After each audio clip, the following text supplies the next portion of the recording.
felt, and this is so important, that anyone who committed to running the comrades and then making the sacrifices to actually run the race, then run the race, and then to actually finish the race in time shows a level of sacrifice, vision, drive, discipline that would be a huge asset to any business. We're saying, effectively, that's the person I want in my business. That's really my point. So what can we learn from the resilience and the drive and spirit of the Comrades runner? How can we apply those lessons to other aspects of our lives? What's your version of the Comrades Marathon? What's your Comrades race? Which human race are you running? You tell me. We all have our own Comrades challenge that we undertake and hopefully succeed. I'd love to know. I'm Ashraf Garda, and that's my point. Now, what's yours? The National Pulse with Ashraf Garda. Right, how about you commenting about that and you tell me what's your version of your Comrades race? What's your version of having resilience and determination and dogged determination and enduring human spirit to achieve that one thing that you so truly want to achieve, and you've done it? You tell me. I'd love to know. 0614 104 107. Otherwise, that's WhatsApp to call in 086 000 2032. There's no question that the issue that we currently have around the upcoming first sitting in Parliament is so critically important that we need to know what's best and what's going to finally come out of it. And I thought what is interesting is to look back at a story that's so relevant today that we must talk about it. And it concerns Terry Tselane, the Chief Executive Officer of the Institute for Election Management Services, but himself at a certain stage one of the big leaders of the IEC, and then he moved on. So we'll talk to him and you'll hear what we're saying. Terry, good chatting to you. Hi. Good afternoon to you and to your listeners, and thank you very much for having me. I watched with amusement, by the way, your tweet about Manchester City and you're trying to fix up Manchester United. Don't answer that, because if you're going to Old Trafford, I need to come along with you, okay? We're in the same boat about caring about that club, but let's leave it at that, right? We also care about our country, right? Now, you put together a piece, and I'm amazed. In 2018, so that's 6 years ago, you called for an independent body to regulate a coalition government, arguing that such a move will avoid the prospect of governance being held, or a government being held to ransom by political squabble. So, I mean, that's 6 years ago. You still hold that view? I still hold that view. In fact, I think that has become even more relevant given the current situation where you don't have an outright winner in these elections, and political parties basically trying to hurry up an arrangement where we will have a government within 14 days. If this matter had actually been attended to at that stage, we would be having a proper framework where we have an independent body that would actually be regulating and managing the relationships amongst the political parties. And I've indicated that a body such as a CCMA of political parties would be the most relevant body, such as the one that we have in Kenya, where after the political parties have agreed on a coalition arrangement, that agreement is deposited with that body. In the case of Kenya, it's called political party. I cannot remember exactly what it is called, but essentially it's a body that political parties deposit their agreements to, and it's got checks and balances and then also dispute resolution mechanism in case there is a dispute in the relationship between the political parties. Okay, so that relationship in case of a coalition is fully explained, so we won't have the type of debates that we foresee that may come up in South Africa now, right? Absolutely. I mean, you may have heard that smaller political parties have actually called on Chief Justice to intervene and try to help them to deal with the situation of engagement on coalition subject. Now, if we had such a body, those political parties would actually be having a forum that is impartial, that is able to deal with the issues competently, and to and then we would be able to have a certain level of certainty and stability in the country. All right. So when you proposed it in 2018, who did you propose it to? What is the response? No, I did not really give them to any person. It was an opinion piece that I had actually, where I was trying to influence political leaders to begin to look into this particular aspect and see as to whether there is value in exploring this particular question. And it's very interesting and ironical that, I raised this issue in 2018, and then now almost the same issue is being discussed now of possibility of government of national unity. Well, look, you've got lots of experience around election management, maybe more so now than ever before. They need to revisit your proposal. Of course, time's now very much against us in terms of what happens next. So how do we, so we don't quite know, none of us truly knows what is going to happen in the next 48 hours in terms of what has been agreed upon. But we will find out sooner rather than later.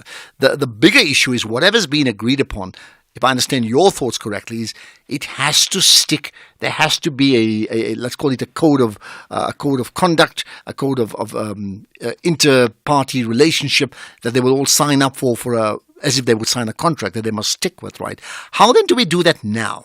So considering that we missed the boat before, what do we do now?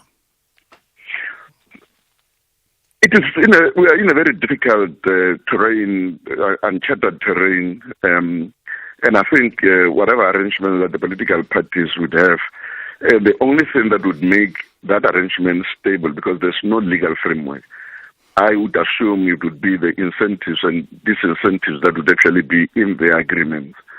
Otherwise, the kind of instability that we see in the municipalities, particularly the metros, we are likely to experience it at the national level because there's no legal framework that really binds parties to the agreement, to a common agreement and purpose. I suppose the one part is to have someone moderate even the agreement of coalition in the first place. Now, you made the point about the Chief Justice, and I think we all agree that doesn't sound very good. I mean, we're very clear on the separation of power, so why would he want to get involved in negotiating with different parties? Does that suggest that even now at this 11th hour, there's scope for someone like yourself to get involved if the parties asked you to assist them in moderating an agreement that would stick? Yes, would participate in that and then try to see what is possible within the current context to try to find a long-lasting solution. And, we would take the issues forward, but it is something that, one would be equipped to deal with. What for you then, in terms of the now, are the biggest issues that you are concerned with going into this 11th hour of our coalition? The political parties don't have much time at the moment in terms of dealing with critical issues. Let's take, for instance, what happens in Germany. Now, there's a lot that we can learn from the German experience. Because Germany has been under coalition since the Second World War. What they normally do, they've got a period of about 6 months within which they establish committees around key strategic questions facing the society. For instance, on the issue of the role of central bank, industrialization, agriculture, and, quite a number of key issues that face the society. And then they would form those subcommittees or committees and then iron out an approach around those issues. And then once there is an agreement, then they form a government in terms of who's going to be occupying what position. But there is a key strategic framework that they would have agreed to. Now, within 14 days, it is not possible for the political parties to do that. I think all they've got to do now, so that they don't only focus on who gets what position, is to identify key strategic questions facing South Africa. One of those questions, obviously, is the question of unemployment, poverty, inequality, energy. We've been struggling with load shedding for quite some time, industrialization, and some of those key questions. If they can agree and say that these are the key strategic questions that we're going to be dealing with, even after the elections, the committees, they establish them in order to be able to focus on that and use Parliament again to try to finalize some of those key strategic questions, because that's what the South African people want. In any case, they want service delivery. They want those issues to be addressed. So if there can be an agreement and the country moving in one direction in terms of addressing those issues, I think that's the minimum that the society really expects. So one thing is the different parties somehow agreeing on a priority list, and maybe that's the easy part, right? The more difficult part is then the actual implementation. What did, and we don't know whether there's a chance of a government of national unity that includes, at least 5 or 6 or 8 parties, or whether it's going to be a 2 or 3 party coalition. And I say that only because of the pronouncements from different parties of we won't work with them and we won't work with the other. You've got about 30 seconds. What advice would you give the parties in trying to reach an agreement? I think it is difficult in 30 seconds just to say they've got to agree on a framework. That framework must be based on the issues that are facing the society. As simple as that. And whether you think they will? Hopefully they will. And the last one, I did say 30 seconds, I've got more time. How do we ensure that agreement sticks? As I said, because we don't have a legal framework at the moment, the only thing that will make it stick, it's actually the introduction of incentives and disincentives to the agreement. So political parties that withdraw from the agreement, if they realize that there are things that they are likely to lose, or there is a disincentive from pulling out, then that agreement can stick. And that's where we leave it. Terry Tselane, appreciate your time. Look at that piece. In fact, tweet out that piece to us. 2018 is what he said around coalition. Municipal services play a vital role in keeping our city safe, clean, and functional. By paying for municipal services like your water bill, you're investing in the future of the city of Johannesburg's water supply. Paying for your services is not just a transaction, but a commitment to the sustainability of your community. Let's continue to pave the way for a brighter tomorrow, one payment at a time. Brought to you by Johannesburg Water, a water utility that cares. And we would buy 500 cars, and we would buy 500 more. So sell your car for the best price, and we won't think about it twice. We buy cars, we buy cars. We buy cars, we buy cars.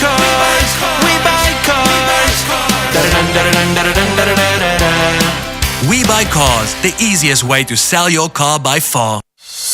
Channel the best father you can be on Afternoon Express, Tuesday at 6 p.m. on S3. As psychologist Clint Maggot offers effective coping strategies for men's mental health. Get tips on saving and investing for your child's education. And hear how Dr. Anza Chipetane shapes bright young leaders. That's Afternoon Express this Tuesday at 6 p.m. only on S3. Repeat Sundays at 8:30 a.m.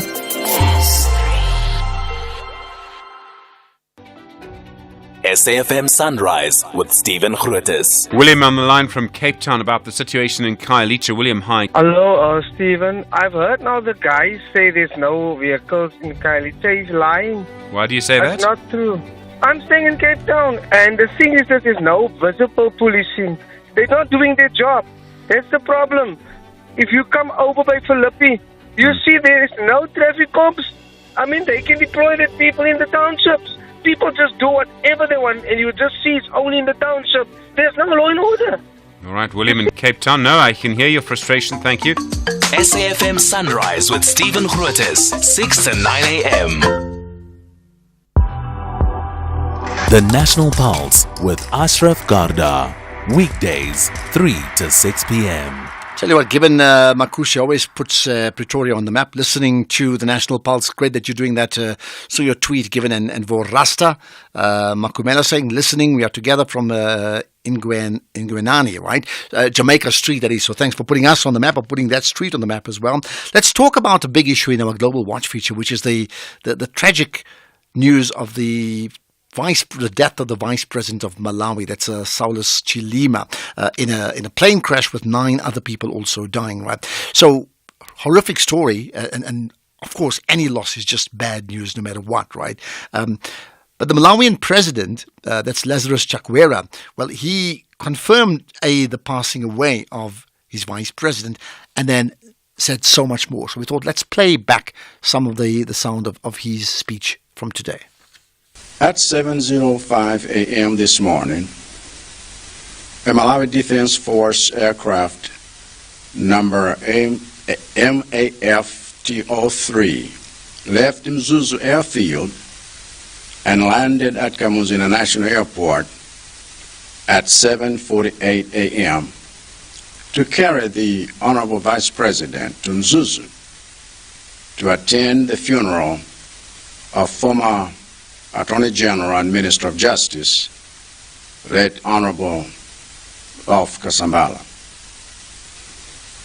Then at 9:17 a.m., the aircraft departed Kamuzu International Airport with the Vice President and 9 other individuals on board, including Mr. Lucas Kapeni, Mr. Chisomo Chimaneni, Ms. Gloria Mtukule, Ms. Chanil Zimbiri, Mr. Dan Kanyemba, Mr. Abdul Apken, as well as Colonel Sambalopa, Major Selemani, and Major Aydin, who were the MDF officers operating the aircraft.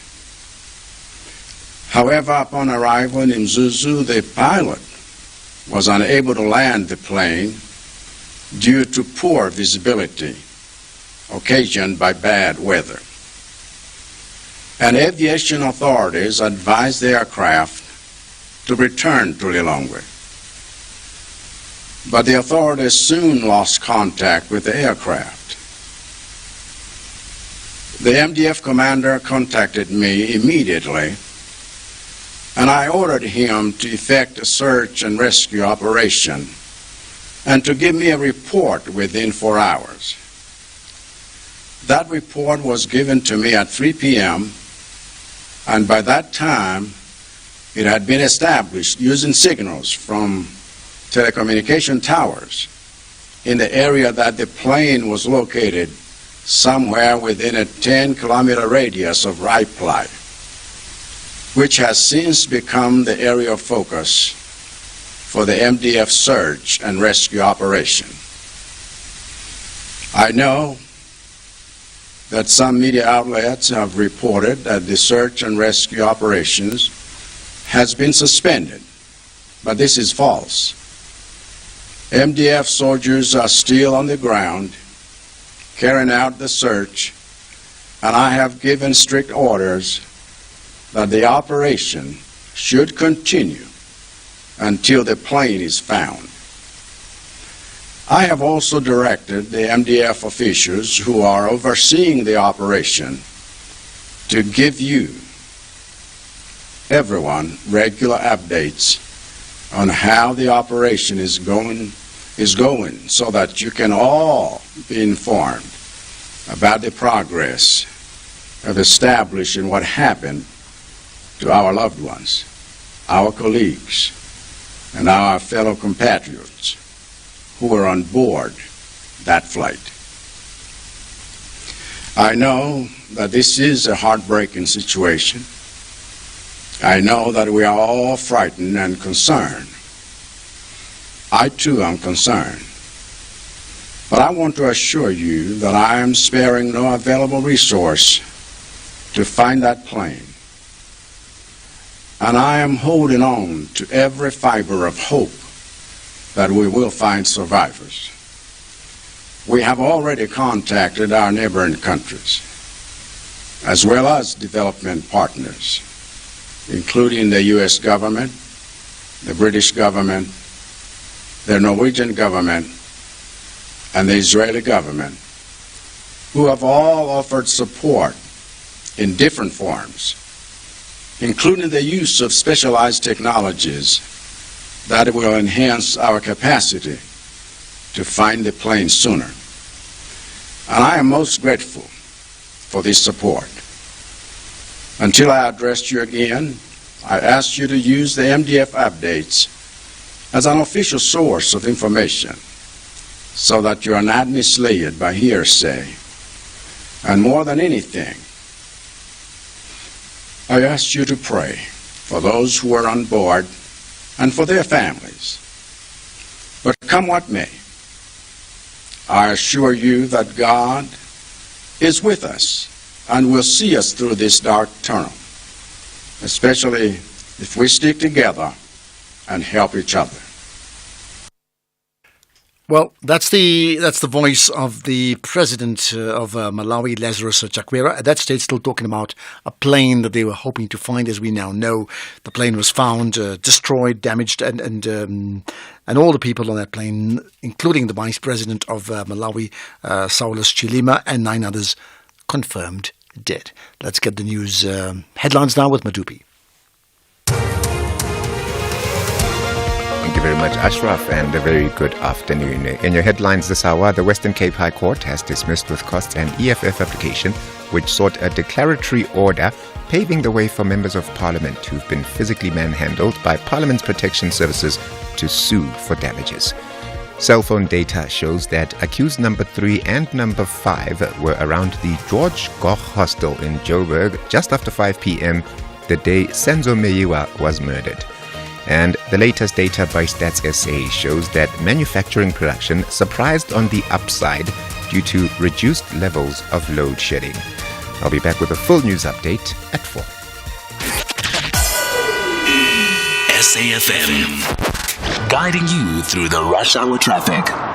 Very good afternoon. One of those busy runs out of Pietermaritzburg today with a crash just south of Market Road. Traffic parking back towards New England, the bottom of the Pietermaritzburg bypass. Heavy backlogs if you're heading down to Durban. A lot of traffic avoiding that, coming off at Market Road and clogging up the alternative down through Polly Shorts as well. So it looks pretty heavily back that way. Durban side, a collision on the N2 southbound before Kwamashu. So coming through from Kwamashu, from Mhlanga down towards Kwamashu, very heavy. And then another crash just after Umgeni Road. So some delays coming in towards Spaghetti Junction. Over into Johannesburg today, if you're driving in from the Vaal, there's been some roadworks a little bit earlier around the Randval area. They've been lifted. If you're just a bit worried about those, fear not, the roadworks there are out of the way. The R21 north up towards Bopsfontein is heavy into the roadworks, and southbound some queuing pressure into Clayville on your way to the airport as well. Cape Town today, a little bit of pressure between Bantry Bay and Clifton. Looks like some roadworks around the Victoria Road along the coast, and heading out of town, some roadworks on the N2 at Baden-Powell Drive, just being wrapped up after a day of works there. The run through Khayelitsha into that work area is slow. With your traffic updates, I'm Rob Byrne. This is SAFM Sport with Zai Khan. So, Tumi's not in. Zai, you're in. But let me tell you, Tumi is what we call the Minister of Sport. And we also know the minister is not the minister any longer, but leave him aside. So what are you then if she's the Minister of Sport? Minister in waiting? I don't know. Oh my God. There's like a cabinet reshuffle. There's a cabinet reshuffle already in place. You better go with your sport. Let's go with this guy. He's been reshuffled and he goes by the name of Given Msimango. He's Bafana and Kaizer Chiefs defender. He is saying that his first time call up to the senior men's national football team will go a long way towards soothing a difficult season he's had with his club. Msimango is part of Bafana's team for the World Cup qualifying squad, which plays Zimbabwe in Bloemfontein this evening and has been called for the first time ever to Bafana after captaining Chiefs to their worst finish ever, 10th in the DStv Premiership. Msimango is hoping what he'll learn from his camp can benefit him back at his club.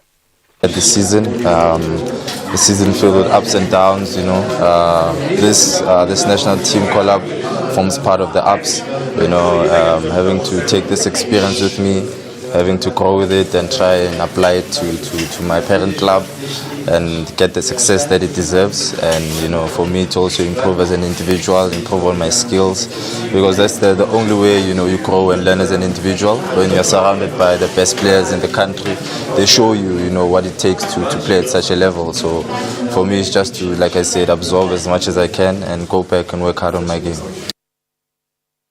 More soccer now. This time we move to the Netherlands. They've added Borussia Dortmund defender Ian Maatsen to their Euro 2024 squad. And that's after losing 2 key players to injury, including the talismanic midfielder Frankie de Jong. Maatsen's call-up was a replacement for Barcelona's star de Jong, who's not recovered from an ankle injury that has affected him all season. Now, according to coach Ronald Koeman's woes, midfielder Tien Koopmeiners will also not be going to the tournament in Germany after suffering an injury with the team's final warm-up game against Iceland. There's also left-back Marston should come into the tournament in good form, and this after he helped Dortmund to the Champions League final, where they lost 2-0 to Real Madrid. Rugby, SA Rugby advising the Eastern Province rugby team to heed its earlier advice and hold a special general meeting within 21 days to elect union office bearers. SA Rugby wrote to the union to reaffirm the position following a court order on the 4th of June which set aside the election of Gerald Antoni and Roger Serfontein as president and deputy president respectively. The effect of the court order is to make vacant the positions of president, deputy president and chairperson of coaching and development at the union. The EPRU disregarded SA Rugby's advice on due process in February, and the election of Mr. Antoni and Mr. Serfontein took place as an adjunct to the annual meeting. The union has been urged to revert to the original process. SA Rugby has also offered to support the process by acting as a scrutineer in the event the advice is taken. Let's go to golf now, where South African hopes are high at the US Open at Pinehurst Resort, North Carolina, while all eyes will be on Scottie Scheffler, Christian Bezuidenhout, Dean Burmester, Eric van Rooyen, and the young talent from South Africa, Casey Jarvis. They aim to surprise the field. Bezuidenhout, ranked 40th in the world, comes off a strong fourth-place finish at the Memorial. Burmester thriving on the Live Golf Tour, and Van Rooyen with over 100 PGA Tour events bring seasoned experience. Meanwhile, 20-year-old Jarvis is set for his major debut, showcasing South Africa's golfing future. And finally, boxing. Action returning to Empress Palace near Kempton Park. A bumper tournament headed by South Africa's Rook Knapp from Edenvale. He's up against Jorge Garcia Perez for the vacant IBO junior middleweight title. We'll bring you more details here on the National Pulse. There we are. Like from the acting minister of sport. There's like acting. Just quick one. So Bafana playing today. Nigeria lost yesterday, right? Yes. That's a big result. So just help me understand in terms of the World Cup. What does this mean? This means this is the time we now get to qualify. So this is the CAF qualifying. So this is important for us. We've got to get through, and we're in groups, in various groups. The top two go through, and Bafana are in So this, how many teams in our group? We've got about 4. So 4 and top 2. That means like everybody goes through. Not top really. 2 are, Well, I mean 4 sort of, teams that go through, 2 go through, but we know Nigeria is a very formidable team to go through. We're not sure how Bafana. But I mean, compared to before, I mean, this time, so the representation is gone up from 5 before for Africa to this very bloated next World Cup. So I think there's 9 or possibly even 10 teams, and that's why. And there's a lot more African teams. I think there's there's like Group I. Or Group L. That's how many teams have been added. You'll have to take 2 months off now, not 1 month off. Yeah. We don't mind. Get to the World Cup. In fact, Bafana have not qualified for the World Cup since 2006, if I've got my maths right. I'm not going to jinx it. Don't count 2010. Yes. There we are. All right, more sport in an hour. Here on SAFM, we honor the contribution of the youth for our liberation. We also celebrate the liberation of our beloved country. Happy Youth Month, South Africa.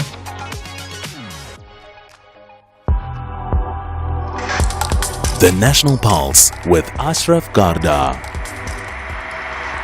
Right, what for you moves the National Pulse today? Keep those calls coming. You want to talk about what Terry Telani said about of a framework for the governance around coalition, which he proposed in 2018. Any thoughts on that conversation?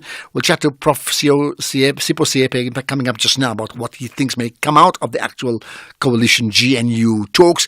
You can comment about that tragedy, really, that we'll cover even now, the death of the Malawian vice president, and anything else that you want to get off your chest. Janus certainly has a view. Janus in Cape Town, hi. Hi, Ashraf. Yeah, good talking. Last time we spoke to each other, you were on the way to a restaurant to celebrate your birthday. I hope you had a good time there. You have a good memory, yes. June the 4th, it certainly was. Absolutely. Lovely. You mentioned about Comrade Marathon as well. Actually, when I was youngster, I was very sporty guy. I played soccer, a lot of soccer, and I was good canoe, second in my country. So, but now when it came to South Africa, I was just only running like a 10 kilometers in fun run, 10 kilometers, but backwards. It's not easy to run backwards, so I suffer a lot And generally, running for such a long distance is rather boring. Anyway, talking about the national. All right, quickly, very quickly. I hope the ANC will join. The ANC will allow GA and other progressive party to join them, because if they're going to go other side, I think we're going to have a trouble, financial trouble, economical trouble, and we've got a lot of fight. Okay, I hope they're going to go into more progressive, joining the DA, the Freedom Party, and some other small parties. All right, got that, Janus. Thanks for that. Well, let's see who agrees with Janus to say progressive party. Some may say, who said they're progressive in inverted commas? So, what do you think? Janus's thoughts: ANC, DA, and other smaller party coalition, not the other way. You agree? You disagree? Whatever it is, come on, get it off your chest. Let's hear it. In fact, there's a comment about the comrades from Tsidiso saying, Ashraf, the same comrades analogy is applied by medical schools when selecting medical students. Medicine is not really difficult to limit it to A students as perceived, but very, very stressful career. And A students tend to be appropriate as they tend to go the extra mile. And they used to work under duress to achieve distinctions. So that's really the essence of the story, isn't it? If they're able to apply it in one format of life, then they can replicate that in other formats of life, right? Okay, let's, however, put that on pause. We'll talk to Prof. Siepe coming up just now. Looking forward to that. But let's get an update on what's the mood like in Malawi following the loss of the Malawian Vice President Saulus Chilima in a plane crash, and 9 other people as well. George Mhango is with me. He's Channel Africa's reporter based in Malawi. George, you're on the National Pulse. Hello. A very good afternoon. Thank you, George. I mean, it's just to state the obvious that the mood in that country cannot be good. It must be very, very somber. Very somber indeed. And the video is already taking place in Area 43, the capital city, Lilongwe. And President Lazarus Chakwera, after making a confirmation of the demise of the Vice President and 9 others, has trekked there, and a number of political faith leaders, members of the NGO fraternity development partners are already there. And as I speak now, the process of retrieving the bodies of those who have died in this plane crash is being handled. And there is tight police, armed soldiers presence, such that, many people are being, chased away, so that at least, this process of retrieving the bodies from the wreck is indeed, is indeed going on smoothly, so that the bodies are taken to Lilongwe for a better detailed, program according to President Lazarus Chakwera. And the program as to when the burial will happen and anything else that will follow will definitely be announced before 6 p.m. this evening. Okay, so we know there's a plane crash. Do you now know what the circumstances are around that led to that plane crash? What weather experts, civil aviation experts are saying is about bad weather, because they were told to return, not to land at Mzozo Airport. So as they were going back to Lilongwe, a distance of about 15 minutes flight, it happened that Stilmore, where they were passing through, they were passing through a bad terrain. It was too foggy, such that, radar was lost in the process. So that also contributed to the plane crashing in the forest of Chikangawa. So forcing President Lazarus Chakwera to, call for an immediate search by police officers, civil aviation officers, weather experts, armed soldiers, and the international community, including all neighboring countries, to assist with their financial or material support, so that the trace happens in a fast manner, despite lack of information flow at the rate at which people expected it as of yesterday. Yeah, I see that. Yeah, I certainly heard the president commenting about that international aid that would assist them, right? So tell me about the Vice President Chilima, or late Vice President Chilima, in terms of just a brief snapshot of his career. Fine. Vice President Chilima was a graduate of the University of Malawi. He did social economics, and then he worked for quite a number of companies, Coca-Cola companies, Carlsberg, Malawi, and finally he worked for Airtel Malawi as the country director before being taken by former President Peter Mutharika to be his running mate in 2014 when he won. And then in 2018, thereabout, things didn't work out between the two, Peter Mutharika and Saulos. So Saulos decided to form his own political party until when there was this fresh presidential poll in 2020. That's when, with Lazarus Chakwera, they agreed to form an alliance. So it was the Tonse Alliance, in which he was the vice president of the country until his demise. They're from two different parties and they formed the alliance. So I also understand that, was he highly regarded in Malawian politics? I know the position of vice president suggests that, but why was he highly regarded? He was highly regarded. Why? Because of his policies dating back to the days when he was working for the corporate world, talking about all these big companies that I've mentioned. And then he was also one of the politically, connected persons dating back to the days of his university level at the University of Malawi. So people did, attach him to political circles and then business circles or economic circles with his policies of mindset change, and that is what drove him to form his own political party, UTM, which definitely, came second in the 2019 polls before the formation of this Tonse Alliance administration through fresh presidential polls. So people had trust because he was youthful in character, 51 years of age, living two children and a wife at the moment that he was, declared dead. So internationally, he was also connected. He did his PhD, and that is why he was also called Dr. Saulos Chilima. Okay, got that. I understand that he was acquitted on a charge fairly recently. What was that about?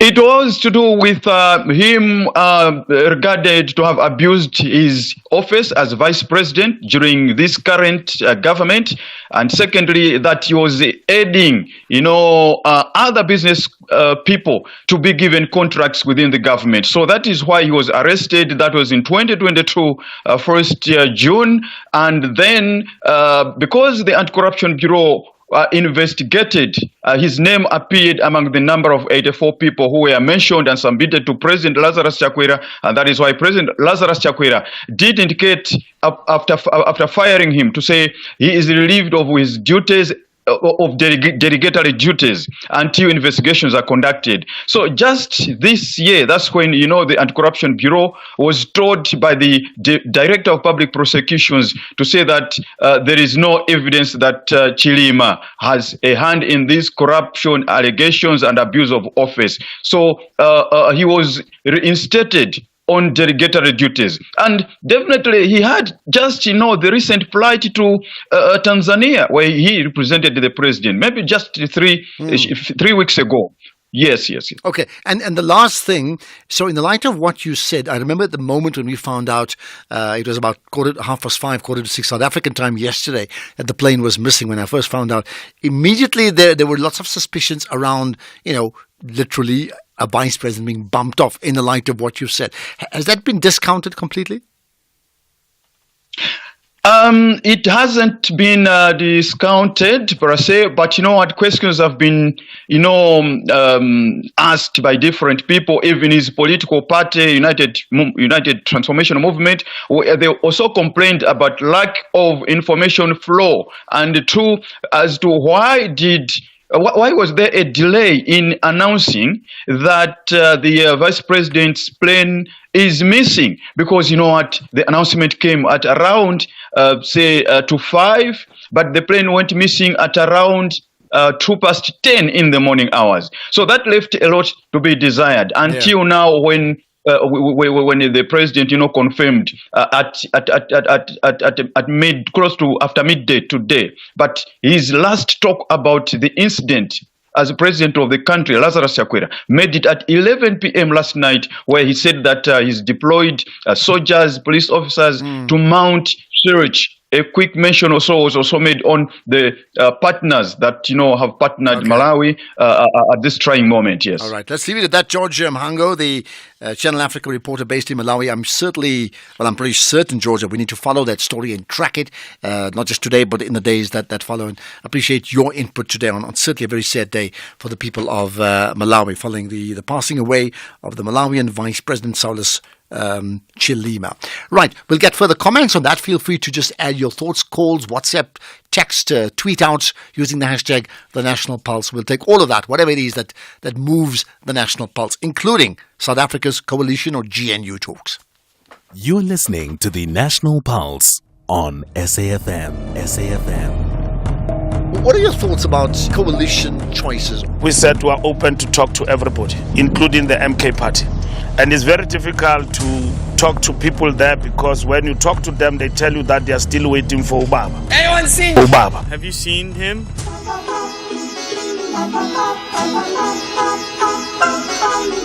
Have you seen him?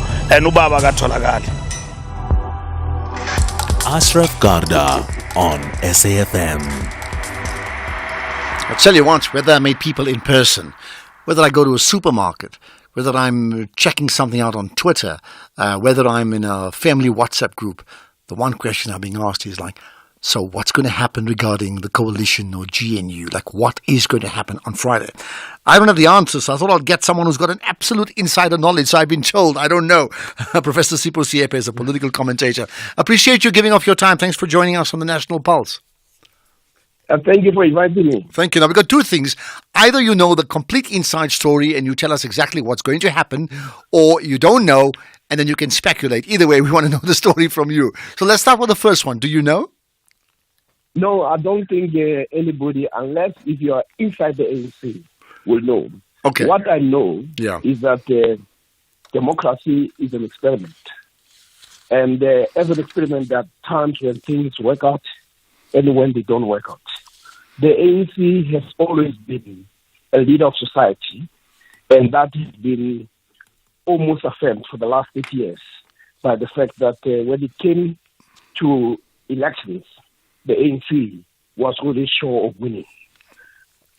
Now we have a new situation which requires the ANC to recalibrate how it sees itself. And what it has done is to say, given the results, we may need to be less arrogant. And let's try to invite people so that we can have that conversation that everybody has been saying that maybe we need a CODESA too. But for some people, that is simply a cop-out because the people have expressed themselves in two ways. One is that the ANC still enjoys the support of the majority. Two, that you cannot ignore the fact that for the first time, it has to form a coalition. Absolutely. How it navigates this is part of the democratic experiment. So let's talk about this democratic experiment. So first things first, the ANC's got 40%, we know that. Is it right, firstly, that the ANC is the prime mover to try and determine a coalition or a government of national unity, or is that arrogant and should that be left to others? Well, leadership is about taking the first move. It is not about waiting. And it's sought to seize the moment. And you cannot run away from the fact that if you have a party that receives about 40% and others hover around the 20s, if you respect the will of the people, you want to have that party to initiate that discussion. So I don't have a problem with the ANC initiating the discussion based on the fact that the majority of the people voted for it. And that is the fact that we must accept. Okay, good point. So let's move on then to options, right?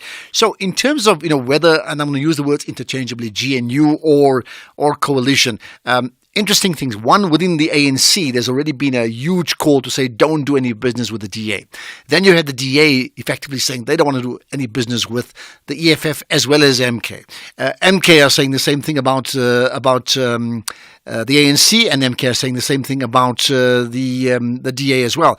And EFF are saying the same thing about the DA. Now then there's a whole lot of smaller parties. So in the light of that scenario, what approach should the ANC take in striking a deal that would work? Well, the ANC found itself in the difficulty of having postponed the contradictions that define it as the broad church. And when you talk about the broad church, you're talking about people who support it and who are communists, who are socialists on the one side. You have others who are capitalists, who say that the markets have a significant role to play. And also, do we still have you there? We have just lost Prof. Sipho Siepe. So, you see, that's what happens when coalition talks break down. I mean, these things happen. People talk and then it all breaks down and then you start all over again. Hopefully we're going to get him back up as ASAP. Yeah, hi. Sorry, we lost you. We lost you early on. So, okay, we've got about 4 minutes to go. So let's maybe just move on to in terms of the options. The option is that given its posture of being a broad church, it will have to navigate a situation of how do you bring all these disparate ideological tendencies within itself. And we've seen them play themselves out where there's a strong element that is vocal, that is also given more airtime in the mainstream media that says the DA is the way forward. Mm-hmm. And there's also another one that says, given the affinity ideologically with the parties like EFF, like the MK, and probably IFT somewhere, the ANC may need to stick to what it was established to do, the liberation of black people in general and Africans in particular. Okay, so let's deal with the reality. I mean, they've got all these cards on the table, right? They haven't sought your advice. I mean, I get that, but if they did, what would you tell them to do now?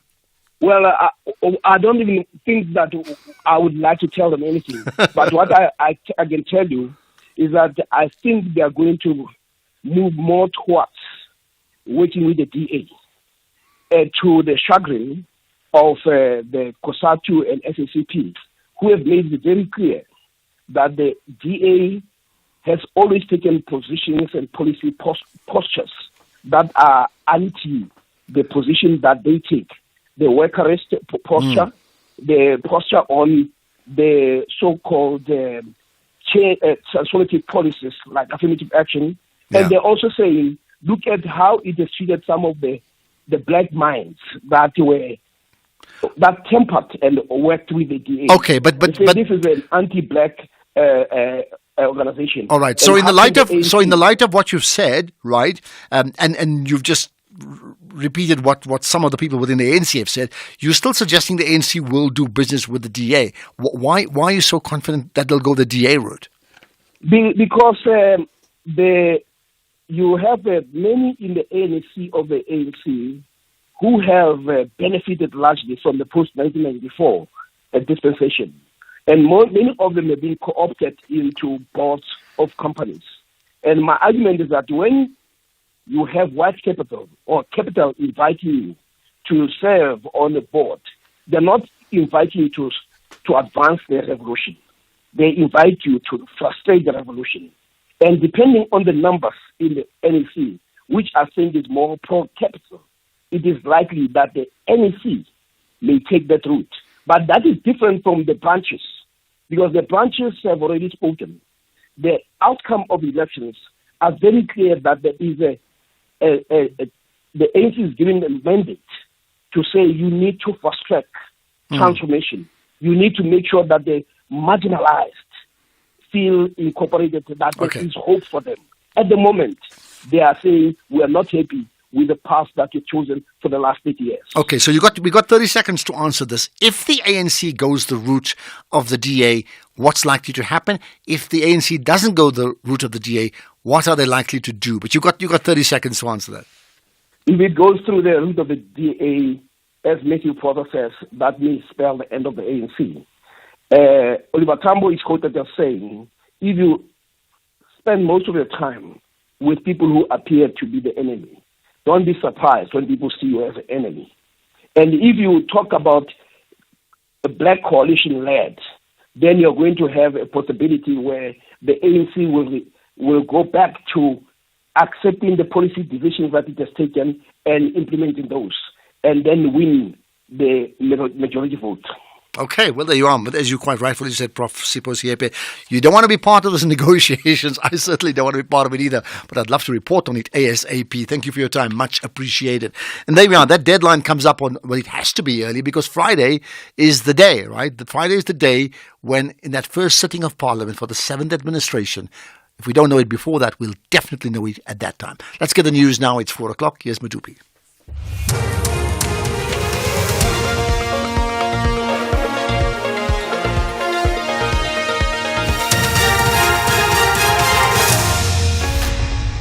Thank you very much, Mr. Garda. The top stories this hour: another legal setback for the EFF and suspected rabies cases in the Western Cape.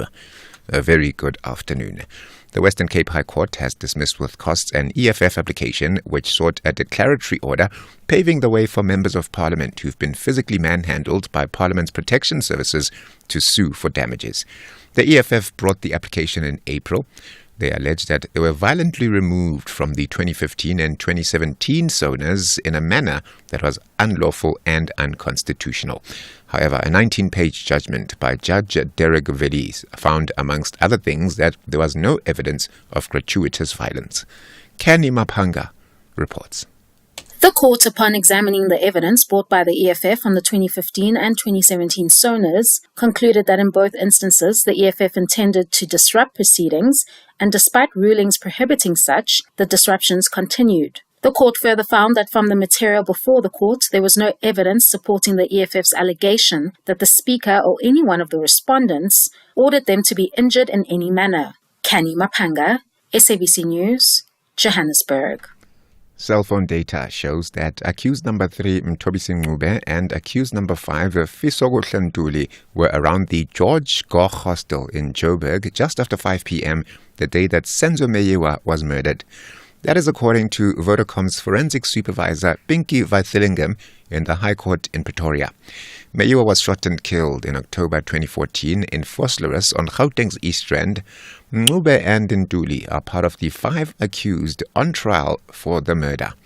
Vaithilingam, led by State Prosecutor Ronnie Sibanda, has been focusing on a cell phone number associated with Ncube.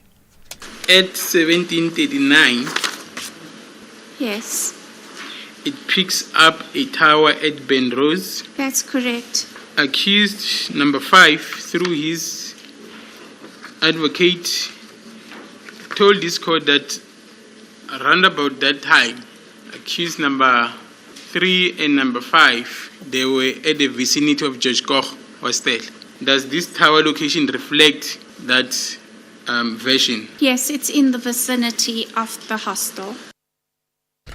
The latest data by Stats SA shows that manufacturing production surprised on the upside due to reduced levels of load shedding. Manufacturing production increased by 5.3% in April this year compared with the same time last year. The data shows that the largest positive contributions came from petroleum and chemical products, rubber and plastic products, wood and wood products, basic iron and steel, food and beverages, as well as motor vehicles and accessories. On a month-on-month basis, manufacturing production increased by 5.2% in April compared with the previous month. Independent economist Elise Kruger. The better than expected performance on the one side definitely due to the fact that we had no load shedding during April. That played a role, as well as a slight low base of calculation. However, the recovery was quite broad-based. Quite a few of the sectors performed well, especially the petroleum chemical products subdivision increased by 5.1%. Your wood and wood products and paper products increasing by 9.9%, and motor vehicle production also up by 6.5% on an annual basis. Given that we had a dismal first quarter for manufacturing, this is a good number, and hopefully if it could be sustained, quarter two could look reasonably better for the manufacturing sector compared to quarter one. Western Cape Agriculture says at least 3 cases of suspected rabies have been detected in Cape fur seals in Blouberg, the Strand, and in Muizenberg. Spokesperson Mary James says that Provincial Veterinary Services, the Fisheries Department, and Coastal Management are working to establish the origin and extent of the outbreak through further sampling and testing. The department has appealed to the public to avoid all contact with seals or any wildlife. Rabies can be transmitted to people through a lick, a scratch, or the bite of an animal, or any saliva contact with broken skin. And the International Criminal Court's chief prosecutor is urgently investigating allegations of war and crimes against humanity in the Darfur city of Al-Fashir. The city has become a new front in a war between the Sudanese army and the paramilitary Rapid Support Forces, which began in April last year. Prosecutor Karim Khan says investigators have seen credible allegations of what looked like ethnically motivated attacks against the civilian population, the widespread use of rape, and attacks against hospitals. Khan has called for anyone with possible evidence, video or audio material to submit it to his office. Recapping the top story this hour, the Western Cape High Court has dismissed with costs an EFF application which sought a declaratory order paving the way for members of Parliament who've been physically manhandled by Parliament's protection services to sue for damages. For SAFM News, Kemudupi Makhalemeli. A very good afternoon to you. In your SFM sports headlines, it's soccer action. We're building up to Bafana coach Hugo Bruges. He's banking on home form to secure World Cup qualification. And in cricket, the Proteas triumph in New York group stages, but they face a tougher challenge ahead in the T20 World Cup. We'll bring you all these stories and more just around 4:30.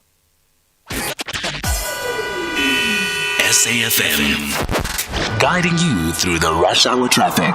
Top story is in Joburg today with more protesting on London Road through Alexandra. If you normally take that route, you may well find yourself being diverted down to the Canning Road, a little bit further down through the Q area. So it looks like traffic pressure diverting away from the London Road protest. The N1 North slow go up to about New Road at this stage. After that, it does tend to move. At Durban, there's a big backlog coming down the N2 South. That is the collision just before the Komashu exit. Of course, it's in the construction, so traffic is heavy. It's parked back through Gateway and marching back towards Sabaya. There was a crash coming out of Pietermaritzburg down by Market Road, which caused a big backlog Durban bound, but that scene has been cleared and the backlog has really sort of moved off by now. And if you're driving out of Cape Town today, not too bad on the highways, just a little bit of a snarl up on the N1 service road in front of Canal Walk, taking traffic slowly out towards the N7 highway off-ramp. Rob Byrne, SAFM Traffic. SAFM 104 to 107 nationwide, leading the conversation. This year, we are celebrating Youth Month under the theme Actively Embracing the Socio-Economic Gains of Our Democracy. As we commemorate the massacre of school children during the Soweto Uprising of 1976, we also celebrate the liberation of our beloved country. Hashtag Freedom30. Hashtag Youth Month. Top Sport with Michael Abramson. Prince Ndiweni, it's been described as a gripping race in very different weather conditions. Started in the wet, ended in the dry. Definitely the most exciting race I think we've had, in the sense that it combines everything we may have seen in the early part of the season in the first 8 rounds. I think this was the 9th. We had the rain, all the mixed conditions, and we also had genuine racing opportunities and a mix of safety cars, which I think we're evenly dished out in terms of how fortuitous it was for some and not so much for others. So yeah, it was a good mix. I think Canada was a good balanced race. Probably one that is going to set the benchmark for the rest of the year, that's for sure. Top Sport on SAFM.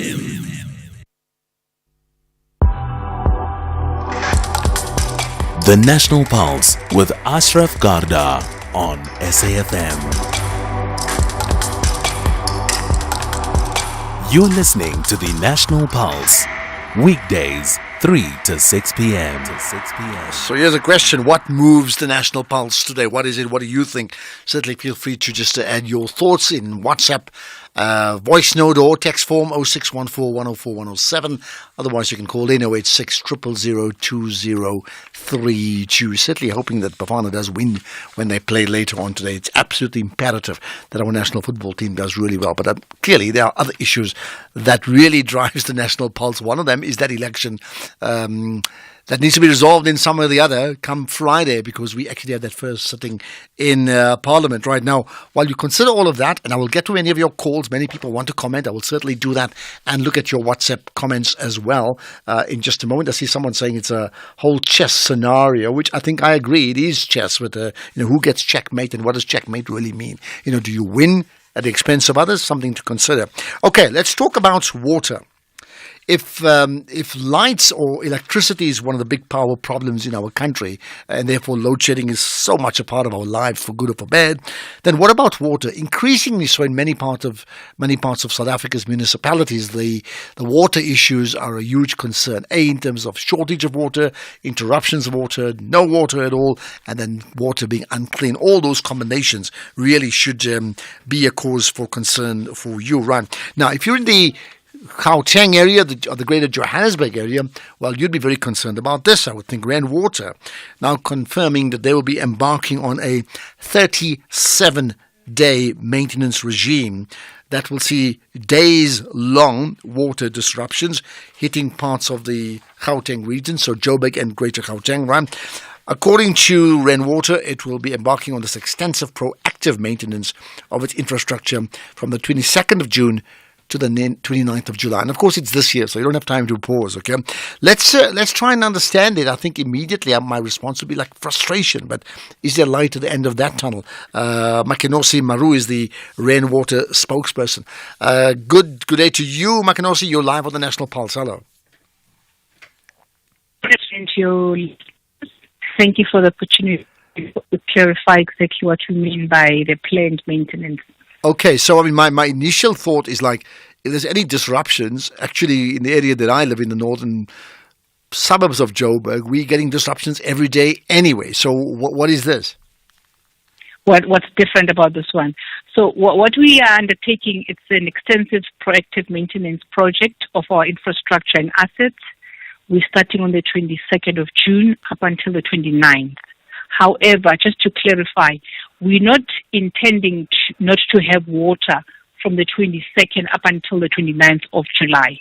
We are going to be maintaining area by area, so going to different municipalities, going to a different pump station, a different reservoir.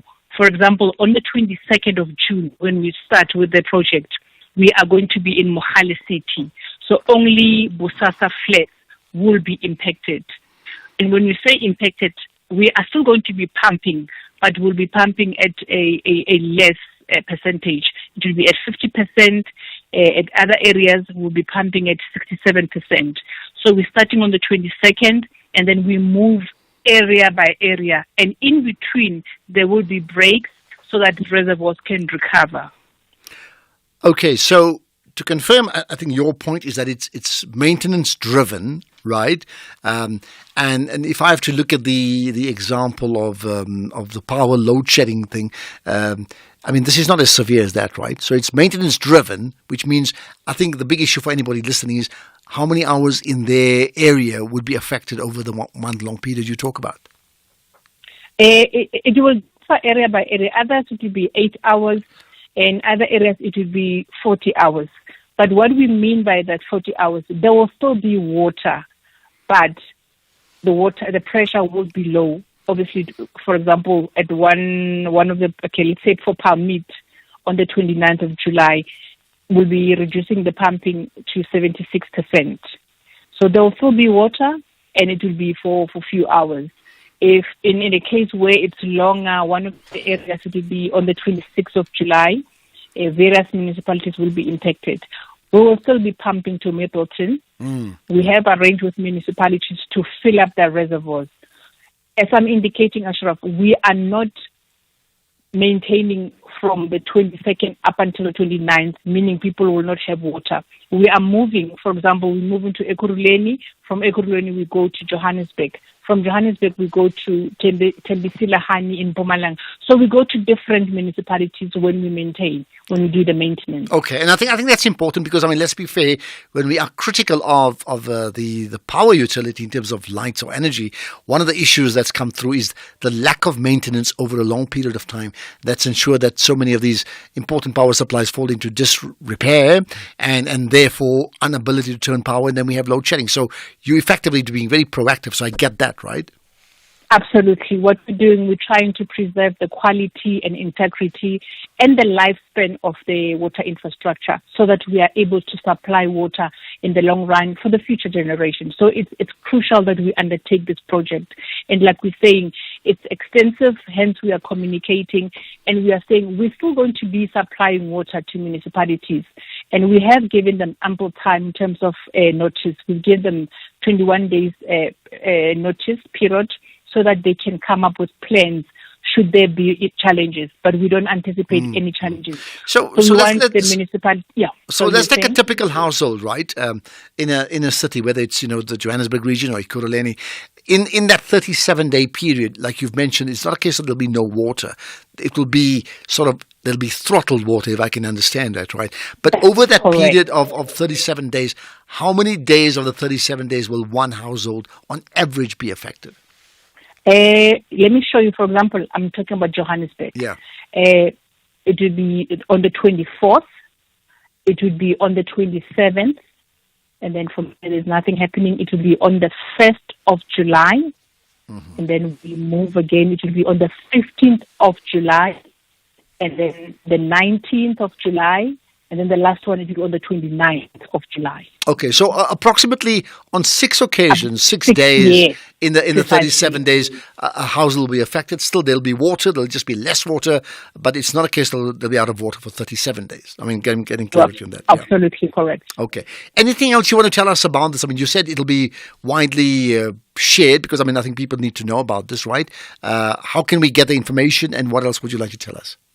I would advise consumers to be on the lookout and look for information from their municipalities, because municipalities will be communicating if there are challenges or when we are doing maintenance in their specific areas, because remember, we are communicating closely with municipalities. The second thing that I would like to advise residents is not to panic, because as soon as people start panicking, start filling up bathtubs and containers, the reservoirs are going to run low. Please don't panic.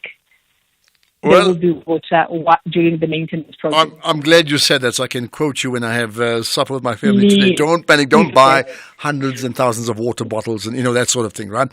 Okay. Makenosi Maru, thank you for your time. Rainwater spokesperson. 37-day period, but typically in a city, it could be 6 days out of 37, roughly. And it's not a case of no water. Yes, there will be sort of water, throttled, so less water, but you will get it. And it's all part of being very, very proactive, the type of leadership or maintenance that we've been talking about with regard to our infrastructure for the last, 5 years, 10 years, maybe even longer. Right, let's move on to other issue. There's been conversation about South Africa's ports authorities in terms of the state of our ports that, it should concern you. But in the meantime, let's get to other issues here, right? First of all, the comments about the Comrades Marathon.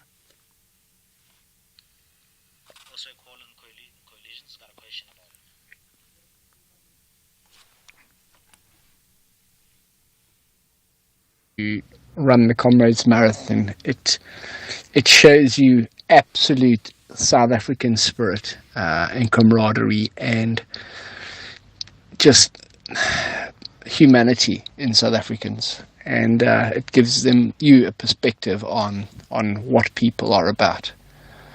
I think it should be mandatory. If you want to be in Parliament, run the comrades. Okay, let me replay that, because I know we missed the first part, but I got the last part. If you want to be in Parliament, run the comrades. That's similar to the point I made earlier, because it instills a level of discipline that is quite remarkable. Can we replicate the comrades? How's it? It's Han from Durban. I've done a few comrades, and I reckon it should be mandatory for anybody to be in Parliament, has to run the Comrades Marathon. It shows you absolute South African spirit and camaraderie and just humanity in South Africans, and it gives you a perspective on what people are about. I think it should be mandatory. If you want to be in Parliament, run the comrades. I have to reply to this. If you want to be in Parliament, run the comrades. Some may say, in fact, the comrades currently run Parliament. Just a thought. Let's get to other issues here on the government of national unity. Good afternoon, Ashraf and SFM listeners. Now I'm very happy the government of national unity is going to solve our problems. You see, Ashraf, people, they don't need big things. They need small things, nitty-gritty things. Look at the Road Accident Fund, dysfunctional. Department of Labour, UIF, dysfunctional. The health system, dysfunctional. The Home Affairs, dysfunctional. Those were the things that were caused by the ruling party during its entire terms. So now the government of national unity is going to come and solve this, because we are going to have more minds. You see, people are going to be employed on merit, not on cadre deployment. Thanks, Anonymous. Well, Anonymous, let's see what happens. I mean, I don't know. There's so many ifs, whats, and buts. I mean, I hear what you're saying, but, nobody really knows what's going to happen, right? Let's get to that. There's a comment on voting. Good afternoon, Ashraf. This is Anile in Durban. Ashraf, voters did impress me this year. They did impress me. Well done, voters. When Dumas abused his power here in KZN by making himself bigger than Indlunkulu, the voters didn't say anything. They say come May 2029. They say come 2029. We will show you who we are. And they did so. Now I can't wait for Ramaphosa to announce the date for 2026. I think he has a trauma. He don't know how to announce it. He don't know. We still have a trauma for that. You know what? As far as Ramaphosa, just give him a chance. His first appointment is Friday, and let's see if they can put together a deal. Then we'll worry about what happens in a couple of years' time, right? Okay, here's another. Let me just see. Here's another one that I think is important regarding that incident in Malawi. Good afternoon, Ashraf. Nan Labana. On the accident of the plane that happened in Malawi, it's a very painful to the nation of Malawi. Remember, this Dr. Lazarus Chakwera, the vice president that died, is the leader of UTM party. And it was a joint venture with MCP party. It's when they managed to defeat Peter Mutharika, the leader of DPP. And according to their agreement, this vice president is the one who's supposed to be the presidential candidate of Malawi next year. Now it's a very big blow to the Malawians. Well, I think that's the point, isn't it? How big a blow. In terms of your names, you got it slightly wrong. We are talking about the vice president. That's Saulus Chilima. The president is Lazarus Chakwera. But there you are. Part as being the vice president, he could step up to be the president next year, but that's not going to happen any longer. That's right. Let's see if we're going to talk about the ports authorities in a moment, but there's a call I need to take. I just want to double check if I need that. In fact, Wonga's got some thoughts on the coalition. Hi, Wonga. Hi, Ashraf and FM listeners. Thank How you. are you? I'm good indeed. Right, go ahead, Wonga. There is one scenario that all the analysts have not gone into when they talk about the polls or the results of the polls. I just wanted to ask from you, Now that we know that nobody won in these elections, Yeah. now if no matter how remote that possibility is, if ANC could say, no, we'll stand back and we take a position to be an opposition in the government, what would happen? Because the other parties that are there, I don't see them forming any coalition that can succeed. Well, okay. So here's my quick one, Wonga. In a normal world, what would happen? The other parties would run and grab the opportunity to govern the country, right? But in this case, as we know, many of the opposition parties don't talk to each other, so they're not likely to form a coalition because nobody's got the numbers that the ANC's got. If that really happens, which is unlikely, then you do have a situation where you actually can't form a government because nobody agrees with each other. Then you effectively have a re-election 90 days from now maximum, and my understanding is that the current administration, headed by President Ramaphosa, continues to lead the country for the next 90 days. But that would present a bit of a crisis for the country and really bad for the country's morale in terms of local as well as global. So got that? It's an important issue. We must hope that does not happen because it really doesn't show off leadership in a good light. Let's talk about leadership regarding South African ports, right? So here's an issue that, certainly got myself and my production team very, very concerned, right? The Transnet port terminals, right, and the business grouping, that's the South African Association of Freight Forwarders, have hit back at a report by the World Bank. The World Bank and the ratings agency S.A. Spur & Fisher, that is, they've ranked 4 South African ports as amongst the worst in the world for efficiency and competitiveness. And here am I trying to hope that we can be the best in the world at everything.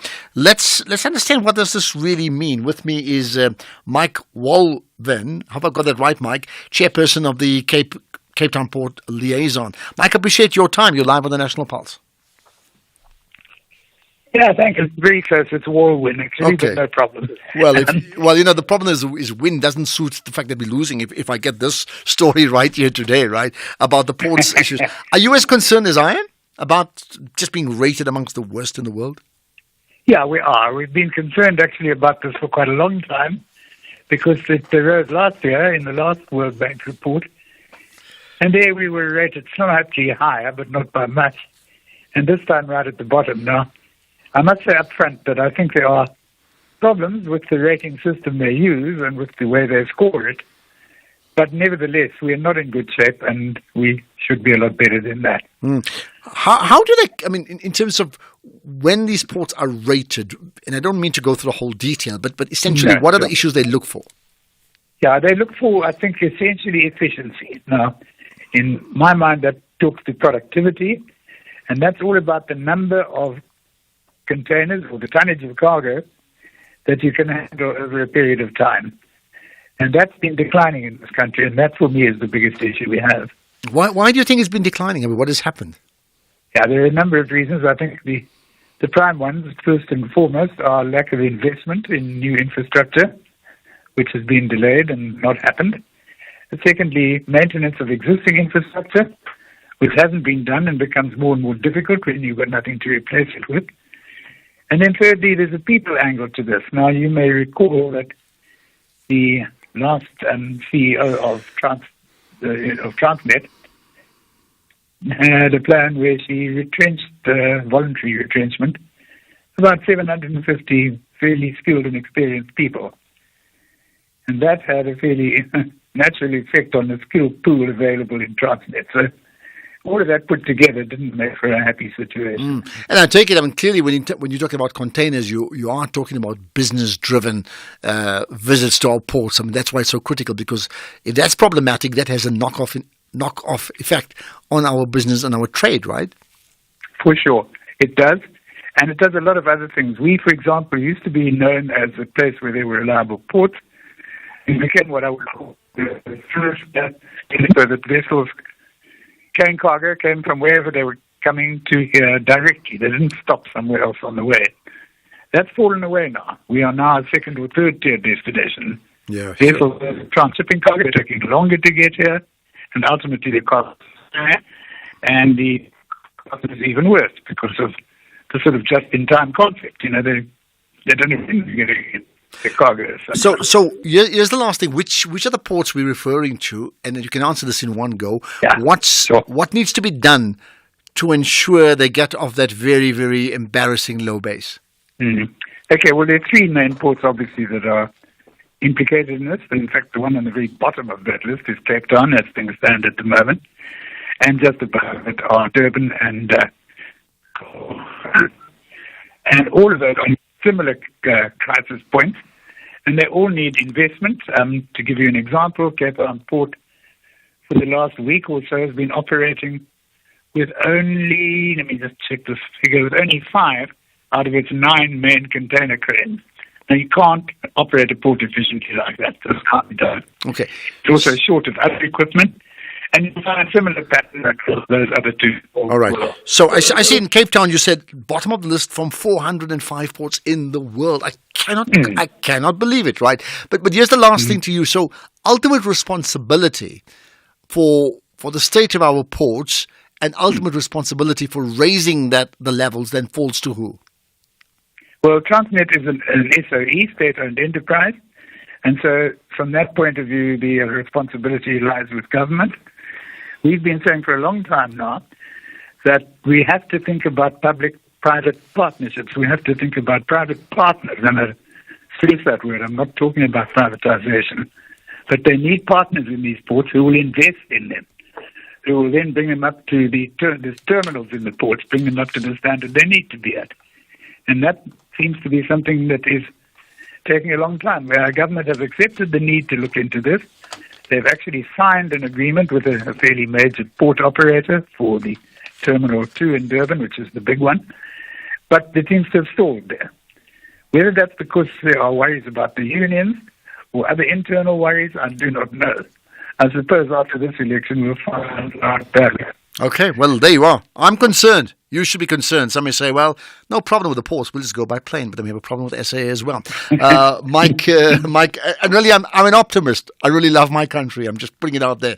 Mark Volwin, the chairperson of the Cape Town Port Liaison. Right, what are your thoughts about what you've just heard? Cape Town ranked 405 in the world as the worst port, effectively, in the world. And the others are not any better. You know, PE Durban, I think it's East London or Nkura, right? Let's get the news headlines now. Here's Madubi. Thank you very much, Mr. Garda, and a very good afternoon. In your headlines, the DA is still mum regarding the outcome of discussions on the power sharing arrangements it will be entering into at national and provincial level. The Western Cape High Court has dismissed with costs an EFF application which sought a declaratory order paving the way for members of parliament who've been physically manhandled by Parliament's protection services to sue for damages. And a pathologist has told the High Court in Pretoria that the man who was allegedly killed by husband and wife duo Sbu and Lerato Mahlangu was still alive at the time he was engulfed in flames. Details with Greg coming up at 5.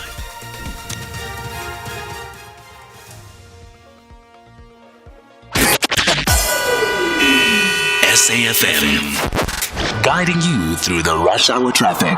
Just a reminder, if you take the London Road through Alexandria, you're going to be detoured again. This is Alex in Joburg. It's more protesting near 16th, near 16th Avenue. So that section of that London Road, pretty much central, Alex, is closed down. There is a backlog just to the south of that using Canning Road. The N12 out of Joburg towards Boksburg and Benoni being held up between Edenvale and a crash at the Craft Road exit. So quite a heavy backlog heading there. Durban's N2 south remains busy. Looks like the earlier crash between Mhlanga and Kumashu has been cleared, but that traffic stays busy as you come into the roadworks area.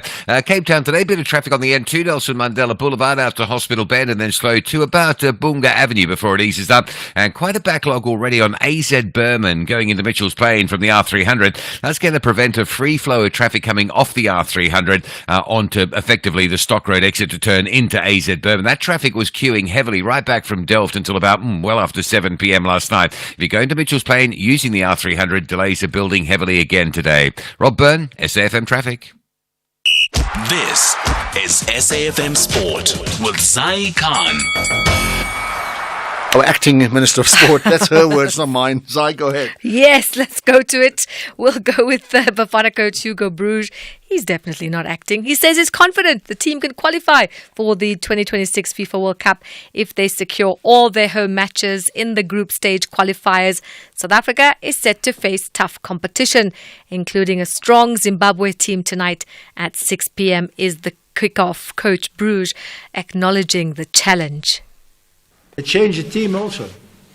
I saw a team who was very physically aggressive in the right way, not brutal, but aggressive. So that will not be different tomorrow. But again, I believe in my team. And when you can play a game like we did on Friday and the games before, then you have to be able to win against Zimbabwe. Let's go to the Bafana and Kaizer Chiefs defender, Given Msimango, saying his first time call-up to the senior men's national football team will go a long way towards soothing a difficult season he's had with his club. Msimango is part of the Bafana team for the World Cup qualifying squad, which plays Zimbabwe tonight. Bruges has been a huge inspiration to his Bafana team, and Msimango says he's also picked that up from this camp. Yes, I've seen honestly, how the coach is with the players there and how he treats them with respect. Of course, it's very important, when someone treats you with respect, you reciprocate with respect. And for us footballers, the best way you can reciprocate that is performing well on the pitch. So I think that's what the guys are showing. They love him, they respect him, and it goes both ways, so that's what I'm seeing. Let's go to the 2026 FIFA World Cup, which has expanded to 48 teams. Africa now has 9 direct slots and 1 additional slot, and that's through playoffs. So let's get clarity. So 46 teams at this next World Cup. It's crazy, but fine, I get that, right? So Africa? So Africa involves 54 African nations divided into 9 groups of 6 teams each. Each team plays home and away matches within their group, and the winner of each group secures a spot in the World Cup.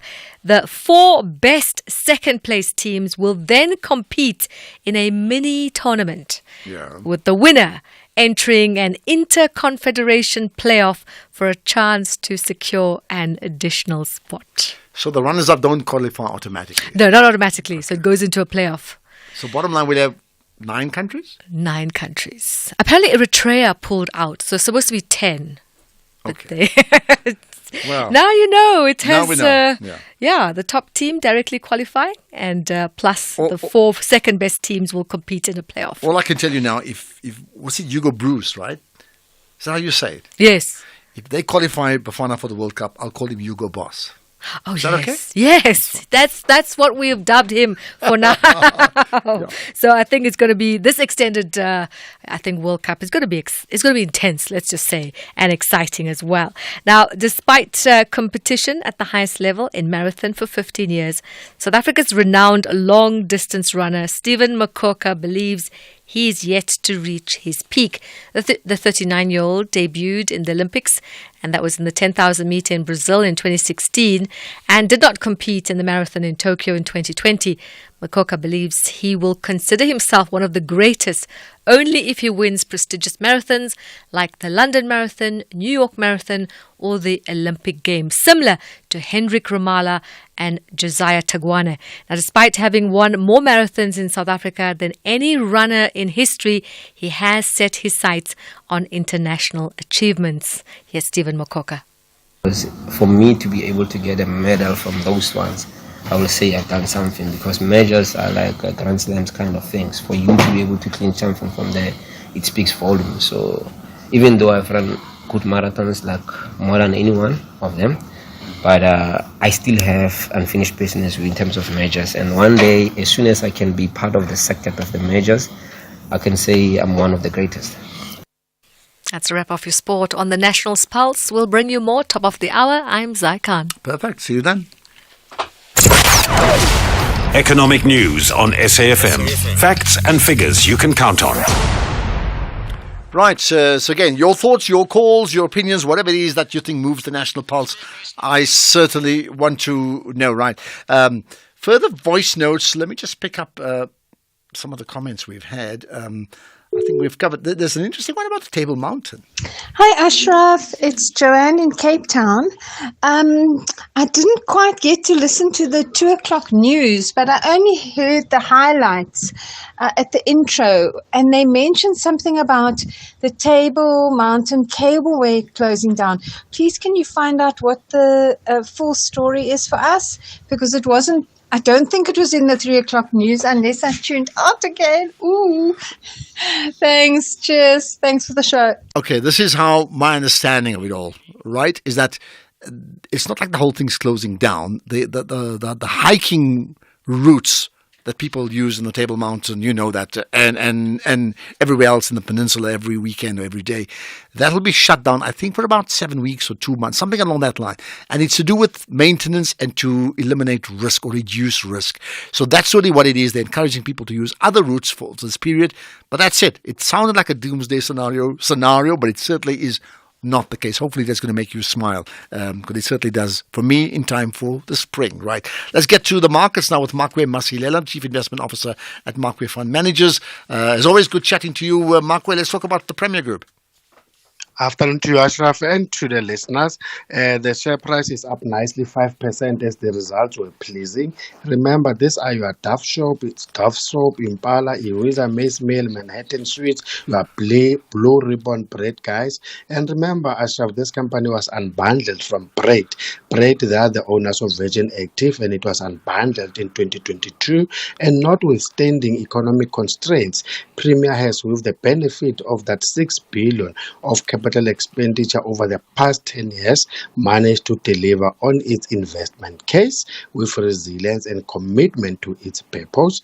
Revenue moderated to 3.6% growth, but was expected, Ashraf, given the impact of significant soft commodity inflation. But their overall financial performance, which is EBITDA, is up 18.6%, profit as headline earnings per share up 17.4%, and the company remains well positioned to service low-income customers, and cash generated from operations up 54%, and that was underpinned by the growth when it comes to EBITDA and supported by well-managed working capital with improved data collections and lower inventory balances.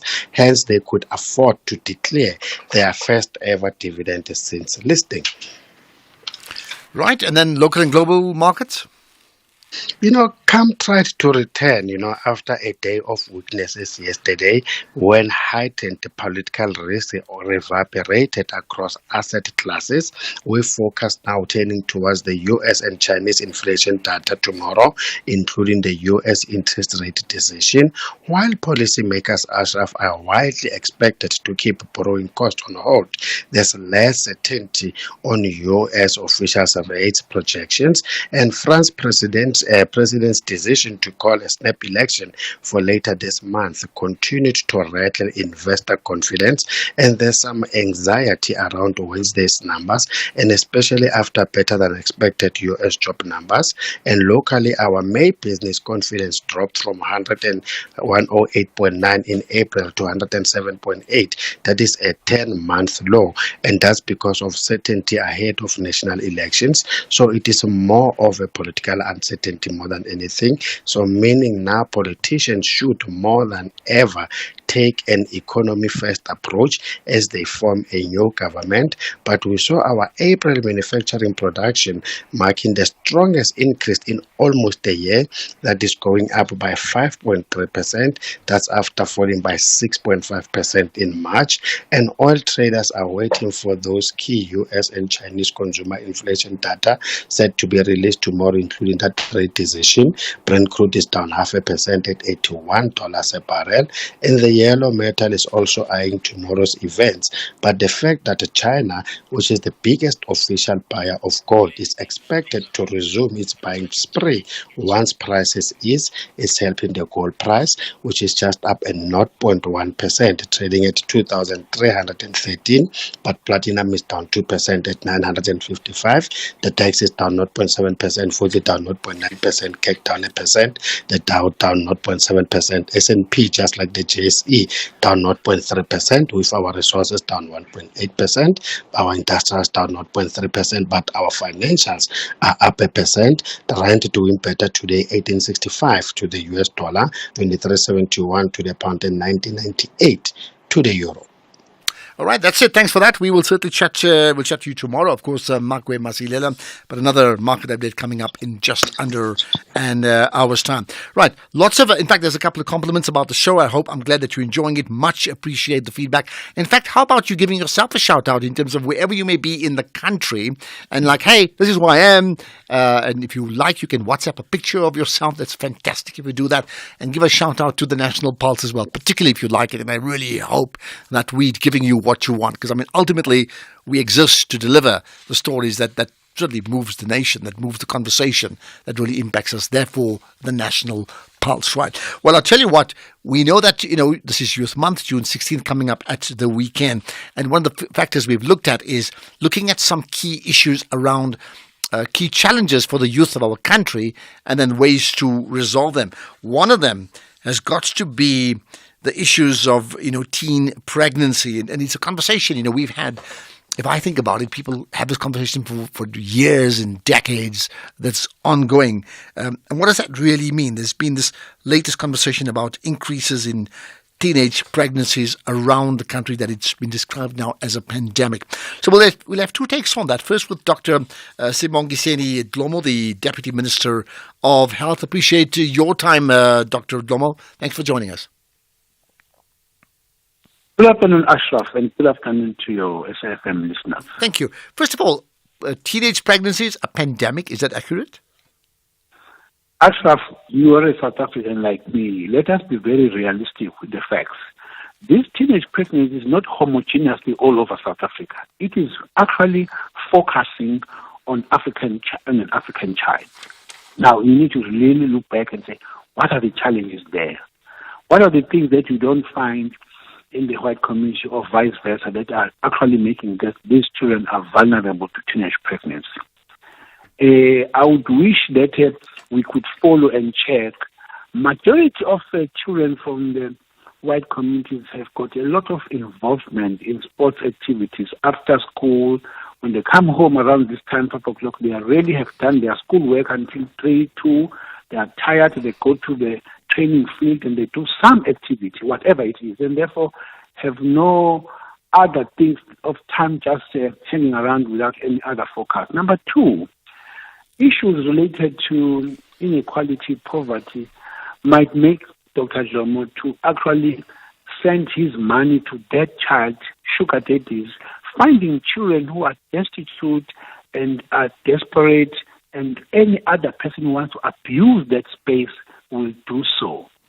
And some of them, out of poverty, would want to make a bit of money for the family. You would be surprised that even up to university, there are of our youngsters who really would want to trade with their bodies in exchange for money. Okay, I hear you, and I think it's a really tragic situation, right? But as you quite rightfully said, it applies in the main to South Africa's black African communities in the main, right? What's the plan then to eradicate that? The plan is multifactorial. There was a program, Ashraf, that was launched by our president at the time of the deputy president in 2016, which we coined it "She Conquers." We were saying, get these young girls, let them look up to themselves, let them build their self-esteem to say if they are surrounded by unscrupulous men and sugar daddies and all those people who don't like them, let them be strong enough and looking to say, I want to finish my matric before I fall pregnant. I want to really make sure I become economically empowered. I don't want to get HIV. What do I do? Who is surrounding me with those positive messages? So the She Conquers campaign went on for some time, but we realized that if we focus on She Conquers campaign only and not say these girls do not make themselves pregnant, they are young boys and other boys and men, why don't we have a multi-pronged approach? So what we are saying is behavioral change, Ashraf, for me, you and everybody else to say, why don't we leave these young girls to flourish with their lives? Why are we coming into their space with such an arrangement to say, you sleep with me without a condom, I'll pay you more money. And out of lust, not love. Many of these people who sleep with them, do not really want to make. Well, I can tell you this much, Ashraf.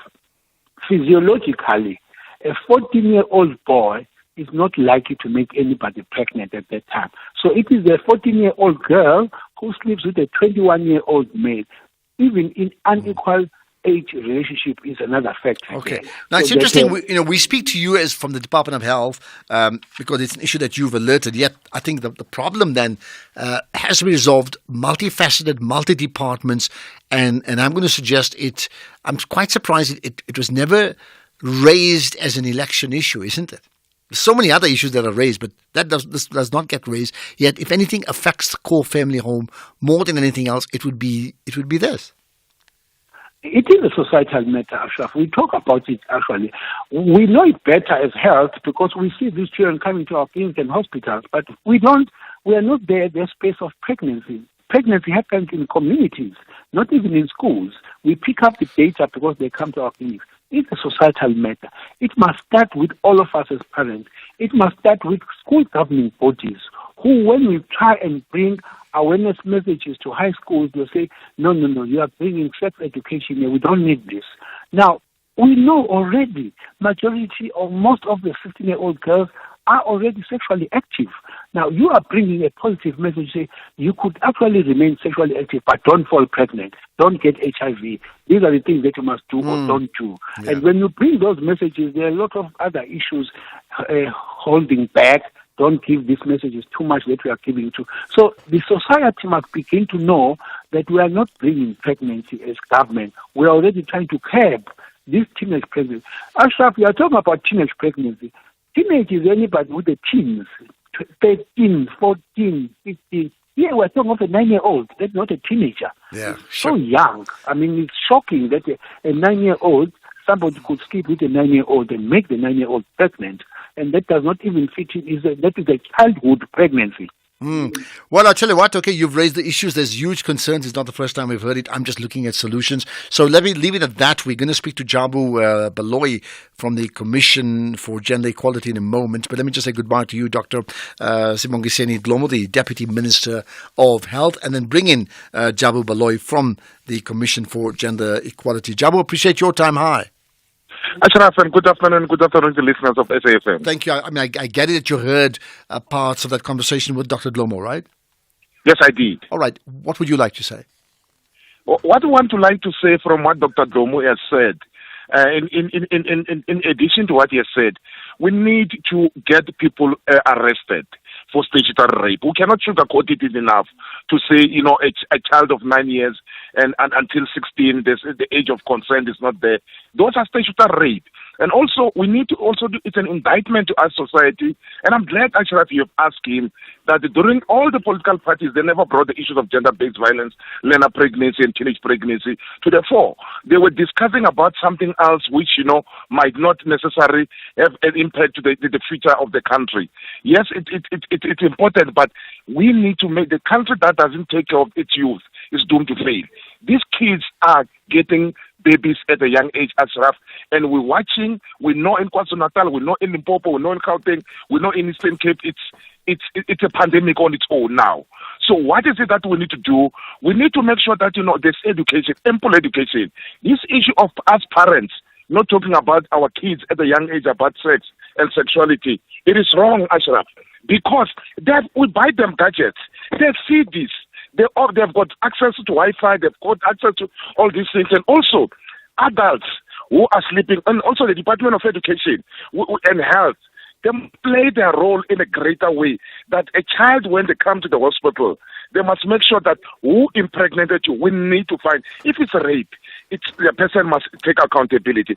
If it's an uncle at the back of the room, they must take accountability. So, if it's a teacher must be expelled. The problem part, Ashraf, which we have learned from the commission, a teacher from KwaZulu-Natal is able to move to Gauteng, is able to move to Mpumalanga, and move away from these provinces and impregnate others. We have seen it in the past. South African Council of Educators is not helping matters. Department Department of Education is not helping matters. These people are supposed to be given to the register. The register should be known by people that this is a sexual offender, and so that this has been a perpetrator, has been following small kids. So if we do that, Ashraf, I am telling you, where an example is said, the president is said, people are afraid to do something. They know these people who are raping these small kids, that when they impregnate them, nothing happens to them. Some of them, they look at abject poverty. No one will come to my family and impregnate my daughter because they know I know the law.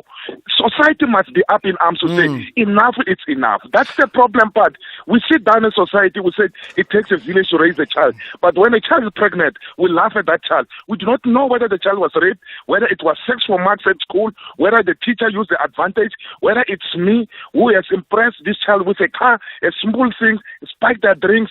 We need to deal with this habitual perpetrators of our society. Jabu, you've said a lot. I mean, a lot of it, I could have heard the same conversation spoken about 5 or 10 or 15 years ago. That means there's been a consistency around it. So here's the thought. I mean, you've mapped out a scenario. I mean, all of it, I think, are pretty easy to understand, right? The question is, and I made the point about the elections, and you know that, but I'm also saying, we're not treating this with the same sense of urgency and proactivity, if I can call it that, as we treated the COVID-19 when it visited our shores, right? So therefore, what do you think needs to happen now? Meaning that we can't just talk about it. There has to be a joint, unified national approach across all different political parties, government, NGOs across the board that can deal with this issue. Otherwise, we'll have the same conversation in 5 years' time. I'm telling you, Ashraf, you are spot on. We'll continue to have this discussion as long as we're not united in doing this. Someone looks at the health, someone look at... SAPS must also play its role. Go to school, have their numbers ready to say, should someone blackmail you in giving up your sexuality and other things, your body to them? Report to us. Here's the number. Be available. Be visible in the communities. If we do a concerted effort, all of us, including the Commission, Human Rights Commission, and other institutions, you will see, Ashraf, like we did treat the pandemic, like we did treat the ICJ matter, like we did treat the customs as a country. Everything else, when we're united in our diversity as a country, as South Africans, we are able to arrest every scourge that is there. We arrested COVID, we can do it together because these kids are suffering. Look at them getting SASSA monies every day. And we still smile, saying, yes, at least government is doing something. It's not on. Okay. It is wrong. These kids must be given a platform to be kids. All right, let me leave you with this, and just one thought in 30 seconds. Right? From where you sit, what's the one thing? We have a new administration coming in place imminently in 2 days' time, right? What's the one thing regarding this issue that needs to be tackled most urgently that you would suggest? One thing that I want to see, have units in every province, in every region of the country that deals with issues of teenage pregnancy. Have South African Council of Education empowered to deal and disembark the people from their roles as educators. Have their names registered in the sexual offender register, and this list should be known to people so that everyone will be scared, knowing that they can't do that. All right, let's leave it at that. Thank you for your time. That's Jabu Baloyi, the spokesperson for the Commission of Gender Equality. What do you make on the issue of teenage pregnancy? I mean, there's always, you can get 1 or 2 isolated incidences that I understand around the world, wherever they are. But when you have a higher percentage of pregnancies in some communities, and it's been going on for decades now, and we don't seem anywhere near being able to resolve this, what do you make of it? You can WhatsApp, text or voice note 0614 104 107. Or to call in 086 000 2032. I think it's less about moaning and groaning, but more about absolute solutions. If you can find solutions, well, we'll certainly get that national pulse then moving from boiling point to something more controllable on this issue, and we need to do that, right? Some comments, South Africa needs moral fiber restoration. I think that's from Kat in Peter Maritzburg. And there's a couple of more points on that issue regarding teenage pregnancies and how to deal with it. Let's get some calls, however. Lesiba is on the line from Kobakwani. Hi. Hello, good morning, Azra, and good morning to our listeners. Good morning indeed. Thank you. Go ahead, Lesiba. You see, Azra, I just want to talk about the possibility of national government of national unity. I'm saying to the liberation movement, our liberation movement, the ANC, to say hands up. Thanks for providing a leadership during these difficult times. But as voters, I've came across many voters who have been voting the ANC. They never thought that it would come to this point. They say, let the ANC try to provide leadership as the liberation movement. If it can, let them occupy the best bench and become opposition. And see all of this opposition, Ashraf, because you will realize that they the opposition party were saying, let's push the ANC below 50%. Now ANC is below 50%. There is no direction. The country is in limbo. The investors, there's no certainty. We don't know what's going to happen tomorrow. That is why former President Thabo Mbeki said, the ANC is too big to fall. Once the ANC has got problems, therefore is our country going to have a problem. So we'll wait. If there is a chance for rerun, we'll make sure that we come in our numbers. Well, make sure that okay, but let's not even talk about rerun now. As it stands, as an election comes, there's a first sitting of parliament happening. They don't want to come to the party, Ashraf. Look, Okay. the ANC came here after National Working Committee and NEC meeting to say, let's work with everybody to build the country in the interest of the country, because they fought for the liberation of this country. They know how hard, but the newly formed party, formed by the only 6 months, formed by the corrupt individuals such as JZ. They don't come because their purpose is Okay, to... can we leave it at that now? Okay, I need to move on. I think you've made your point. Let's see what happens. We'll know all on Friday who's talking to each other and who's not talking to each other. Let's move on to something very, very different. Good day, Ashraf. This time from Bloemfontein. As I was speaking, Bloemfontein is buzzing. Thanks for Safa. We'd like to thank Safa for bringing this game to us in Bloemfontein. They know that we never disappointed them. We never disappointed at any time. So Bloemfontein is alive. I'm logging off now at 6 o'clock, but I'm going to still 30 minutes. I'm going to the stadium just nearby.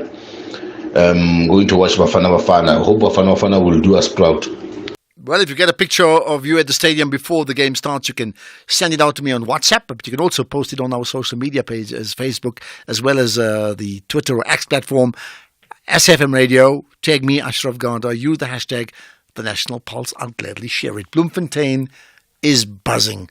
May it remain that way even after the game.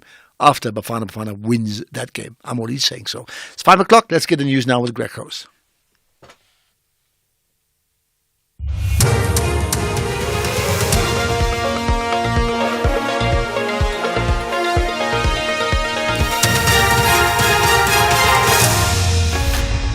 Thank you, Ashraf. In this news update, DA mum on coalition talks and the EFF Sona case is dismissed. Good day to you.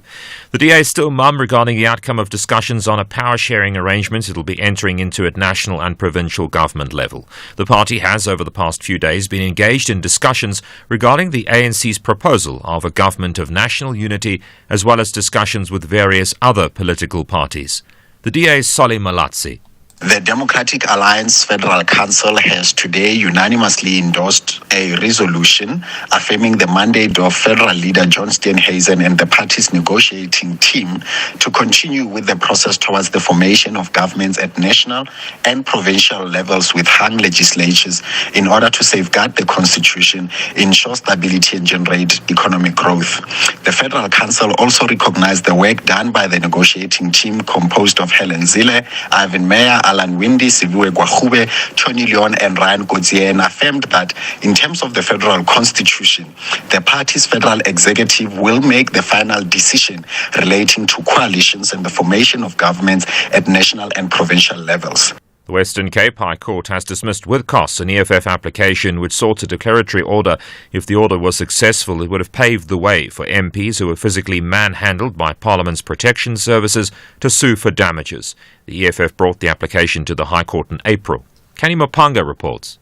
The court, upon examining the evidence brought by the EFF on the 2015 and 2017 SONAs, concluded that in both instances the EFF intended to disrupt proceedings, and despite rulings prohibiting such, the disruptions continued. The court further found that from the material before the court, there was no evidence supporting the EFF's allegation that the Speaker or any one of the respondents ordered them to be injured in any manner. Kenny Mapanga, SABC News, Johannesburg.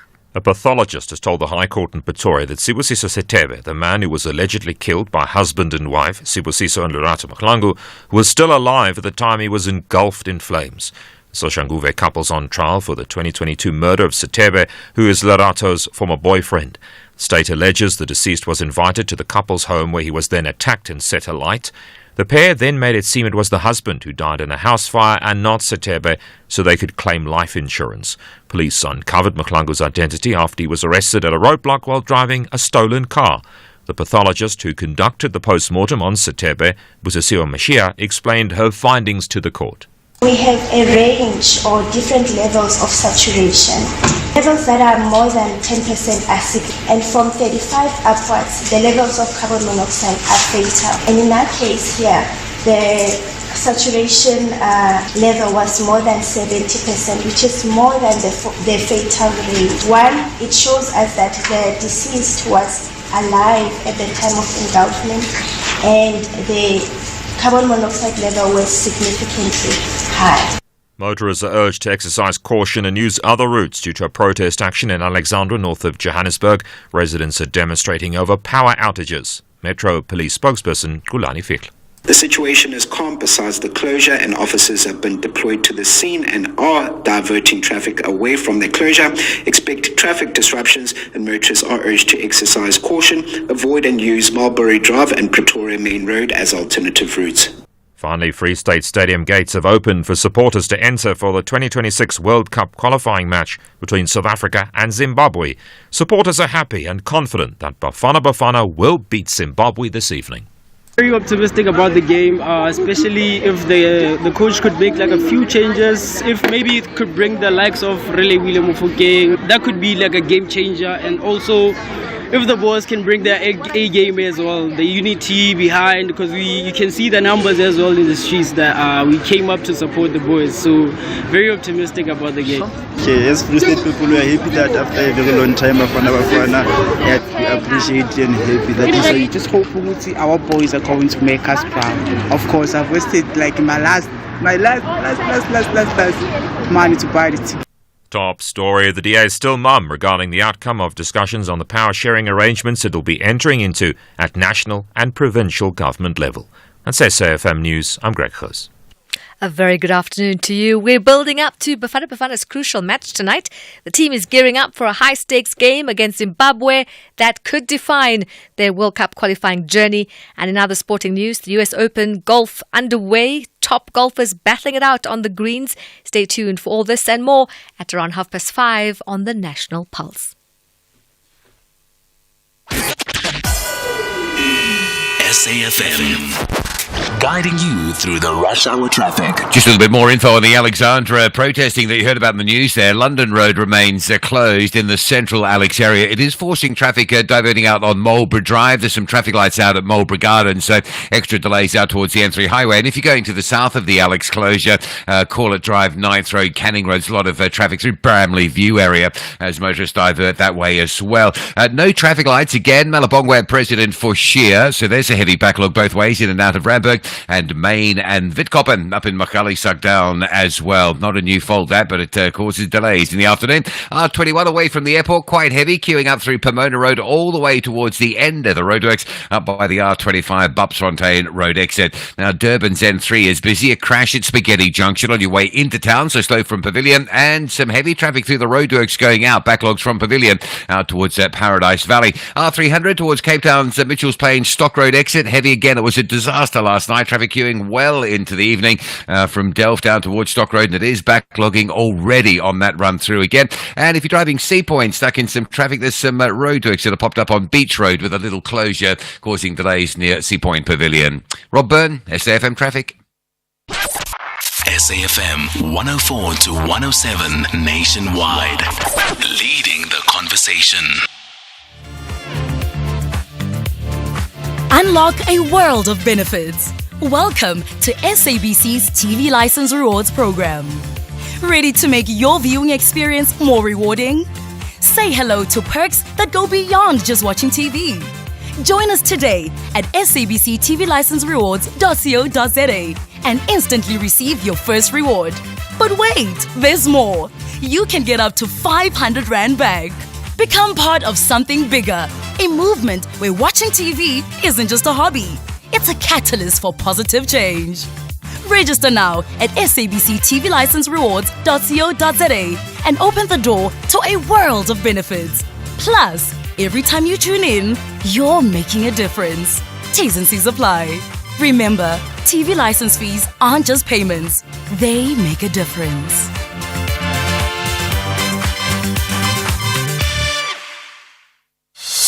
Channel the best father you can be on Afternoon Express, Tuesday at 6 p.m. on S3. As psychologist Clint Maggot offers effective coping strategies for men's mental health. Get tips on saving and investing for your child's education. And hear how Dr. Anza Chipetane shapes bright young leaders. That's Afternoon Express this Tuesday at 6 p.m. only on S3. Repeat Sundays at 8:30 a.m.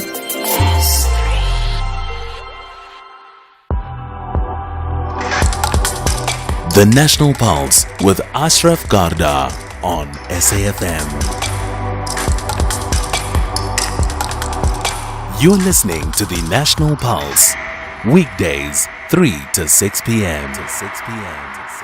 Certainly like the thought of what moves the pulse right now is that Bafana game that takes place today in Bloemfontein, 6 o'clock. They're playing Zimbabwe.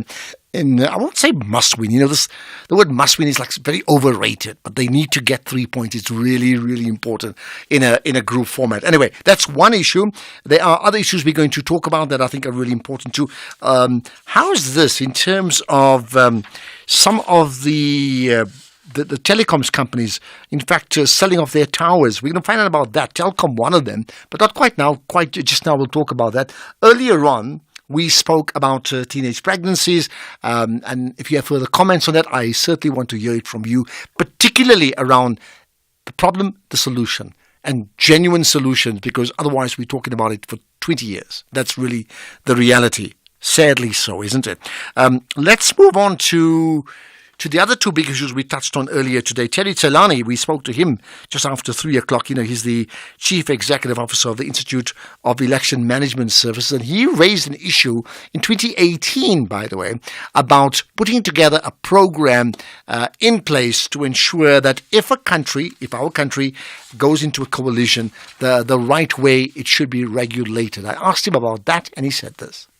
It is we are in a very difficult terrain, uncharted terrain, and I think whatever arrangement that the political parties would have, the only thing that would make that arrangement stable, because there's no legal framework, I would assume it would be the incentives and disincentives that would actually be in the agreement. Otherwise, the kind of instability that we see in the municipalities, particularly in the metros, we are likely to experience it at the national level because there's no legal framework that really binds parties to the agreement, to a common agreement and purpose. I suppose the one part is to have someone moderate even the agreement of coalition in the first place. Now, you made the point about the Chief Justice, and I think we all agree that doesn't sound very good. I mean, we're very clear on the separation of power, so why would he want to get involved in negotiating with different parties? Does that suggest that even now at this 11th hour, there's scope for someone like yourself to get involved if the parties asked you to assist them in moderating an agreement that would stick? Yes, one, would participate in that and then try to see what is possible within the current context to try to find a long-lasting solution. And, we would take the issues forward, but it is something that, one would be equipped to deal with. What for you then, in terms of the now, are the biggest issues that you are concerned with going into this 11th hour of our coalition? The political parties don't have much time at the moment in terms of dealing with critical issues. Let's take, for instance, what happens in Germany. Now, there's a lot that we can learn from the German experience. Because Germany has been under coalition since the Second World War. What they normally do, they've got a period of about 6 months within which they establish committees around key strategic questions facing the society. For instance, on the issue of the role of central bank, industrialization, agriculture, and quite a number of key issues that face the society, and then they would form those subcommittees or committees and then iron out an approach around those issues. And then once there is an agreement, then they form a government in terms of who's going to be occupying what position. But there is a key strategic framework that they would have agreed to. Now, within 14 days, it is not possible for the political parties to do that. I think all they've got to do now, so that they don't only focus on who gets what position, is to identify key strategic questions facing South Africa. One of those questions, obviously, is the question of unemployment, poverty, inequality, energy. We've been struggling with load shedding for quite some time, industrialization, and some of those key questions. If they can agree and say that these are the key strategic questions that we're going to be dealing with, even after the elections, the committees, they establish them in order to be able to focus on that and use Parliament again to try to finalize some of those key strategic questions, because that's what the South African people want in any case. They want service delivery. They want those issues to be addressed. Right, Terry Tselane, thoughts that you may have on what he's just said, and effectively talking about a regulated situation around coalitions if and when they happen, as they're happening right now. It's imminent that no party has got 50+1, and therefore we settled with this problem. Comment if you like. Get it off your chest. Tell me what you're thinking. 0614 104 107 and 086 000 2032. Right. The other issue linked to that is what's going to happen on Friday. We actually don't know. We really don't know. Nobody knows. Hasn't been leaked. There's been some talk of the IFP leader being one of the deputy presidents. Beyond that, we don't really know who's the ANC doing business with. Right. It's a question in terms of coalition or GNU that I put to Professor Sipho Siepe earlier on. Well, the ANC for itself in the difficulty of having postponed the contradictions that define it as the broad church. And when you talk about the broad church, you're talking about people who support it and who are communists, who are socialists on one side. You have others who are capitalists, who say that the markets have a significant role to play. And so, do we still have you there? We have just lost Prof. Sipho Siepe. So, you see, that's what happens when coalition talks break down. I mean, these things happen. People talk and then it all breaks down and then you start all over again. Hopefully we're going to get him back up as ASAP. Yeah, hi. Sorry, we lost you. We lost you early on. So, okay, we've got about 4 minutes to go. So let's maybe just move on to in terms of the options. The option is that given its posture of being a broad church, it will have to navigate a situation of how do you bring all these disparate ideological tendencies within itself. And we've seen them play themselves out where there's a strong element that is vocal, that is also given more airtime in the mainstream media that says the DA is the way forward. Mm-hmm. And there's also another one that says, given the affinity ideologically with parties like EFF, like the MK, and probably IFP somewhere, the ANC may need to stick to what it was established to do, the liberation of black people in general and Africans in particular. Okay, so let's deal with the reality. I mean, they've got all these cards on the table, right?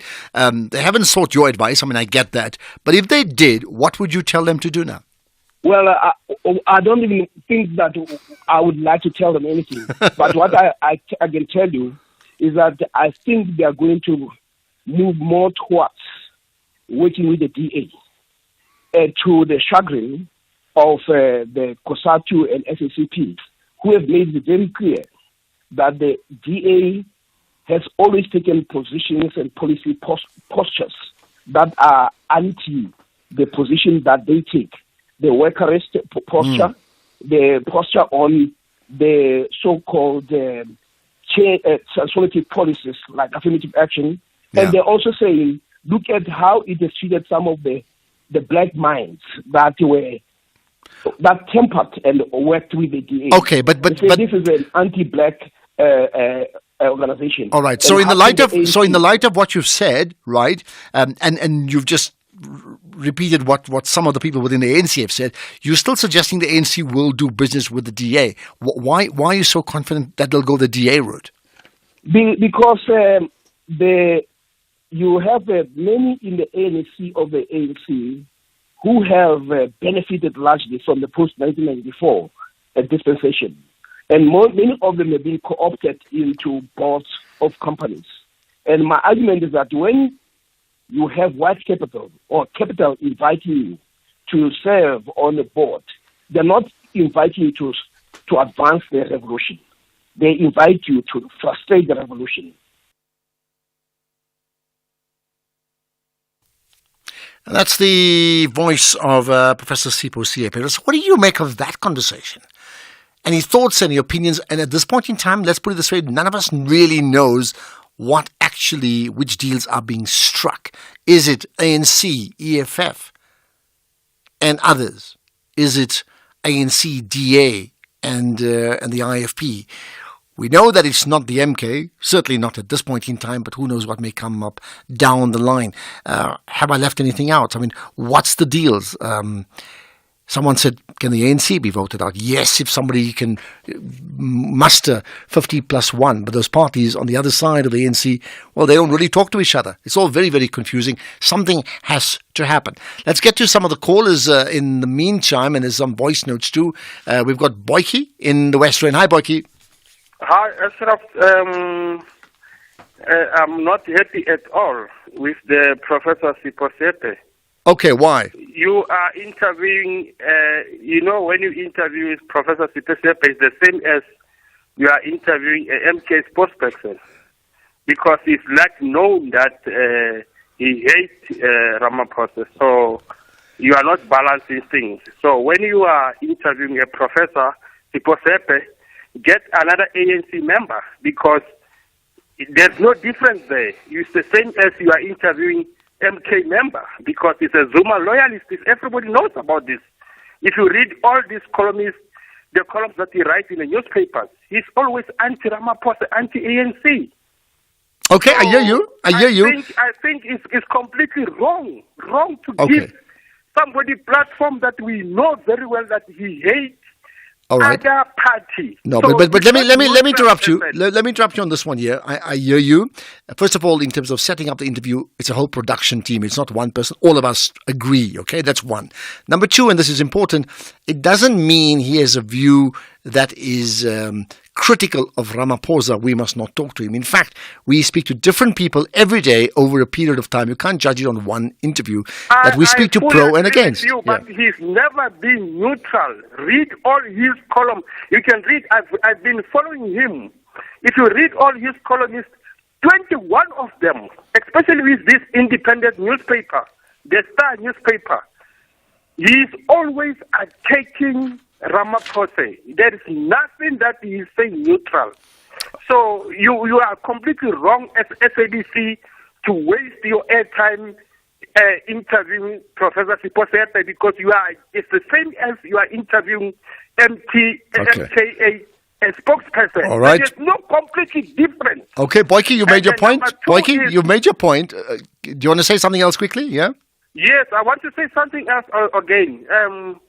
And this is of MK party don't go to parliament. We also must understand that they are playing with people's lives. They must go to parliament because people voted for them. They must go to parliament. Zuma is a retired president. He's got all his packs. He's got nothing to lose. Even he can ask for re-elections, that thing does not affect his income.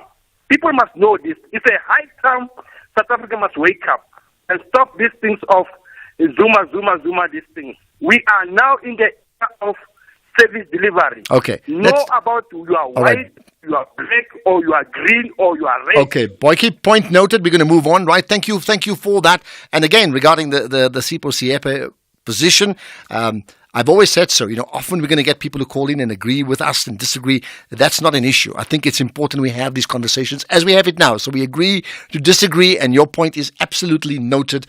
And feel free to always call in again. Even sometimes we'll agree or not. Absolutely vital. Boyke in the West Rand. Z in Cape Town. Hi, Z. Oh, sorry. We're going to get to Sello before Z. Sorry. Sello in Mokopane. Hi. Ashraf. Yes, sir. I know we love to complain, but the previous caller is absolutely talking nonsense. Your SABC come bring the people like Karen Moore who always attack Zuma and criticize Zuma. Why is that nothing? We do not have to agree with any professor. Let's criticize him, right? It's fine. But when we say he is pro-Zuma, it's fine. There are many people who on radio who are pro Cyril Ramaphosa, and it's also fine.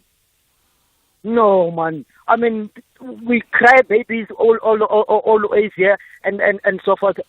Unbalanced is so. He is also not balanced, that guy. We don't have service delivery as we speak now. Well, okay, you speak my language, okay? I agree with you. In fact, I think there's three parts when it comes to an analyst. They either they have a very neutral position, which actually sometimes makes them less interesting because they really don't want to express an opinion. They're just sitting on a fence.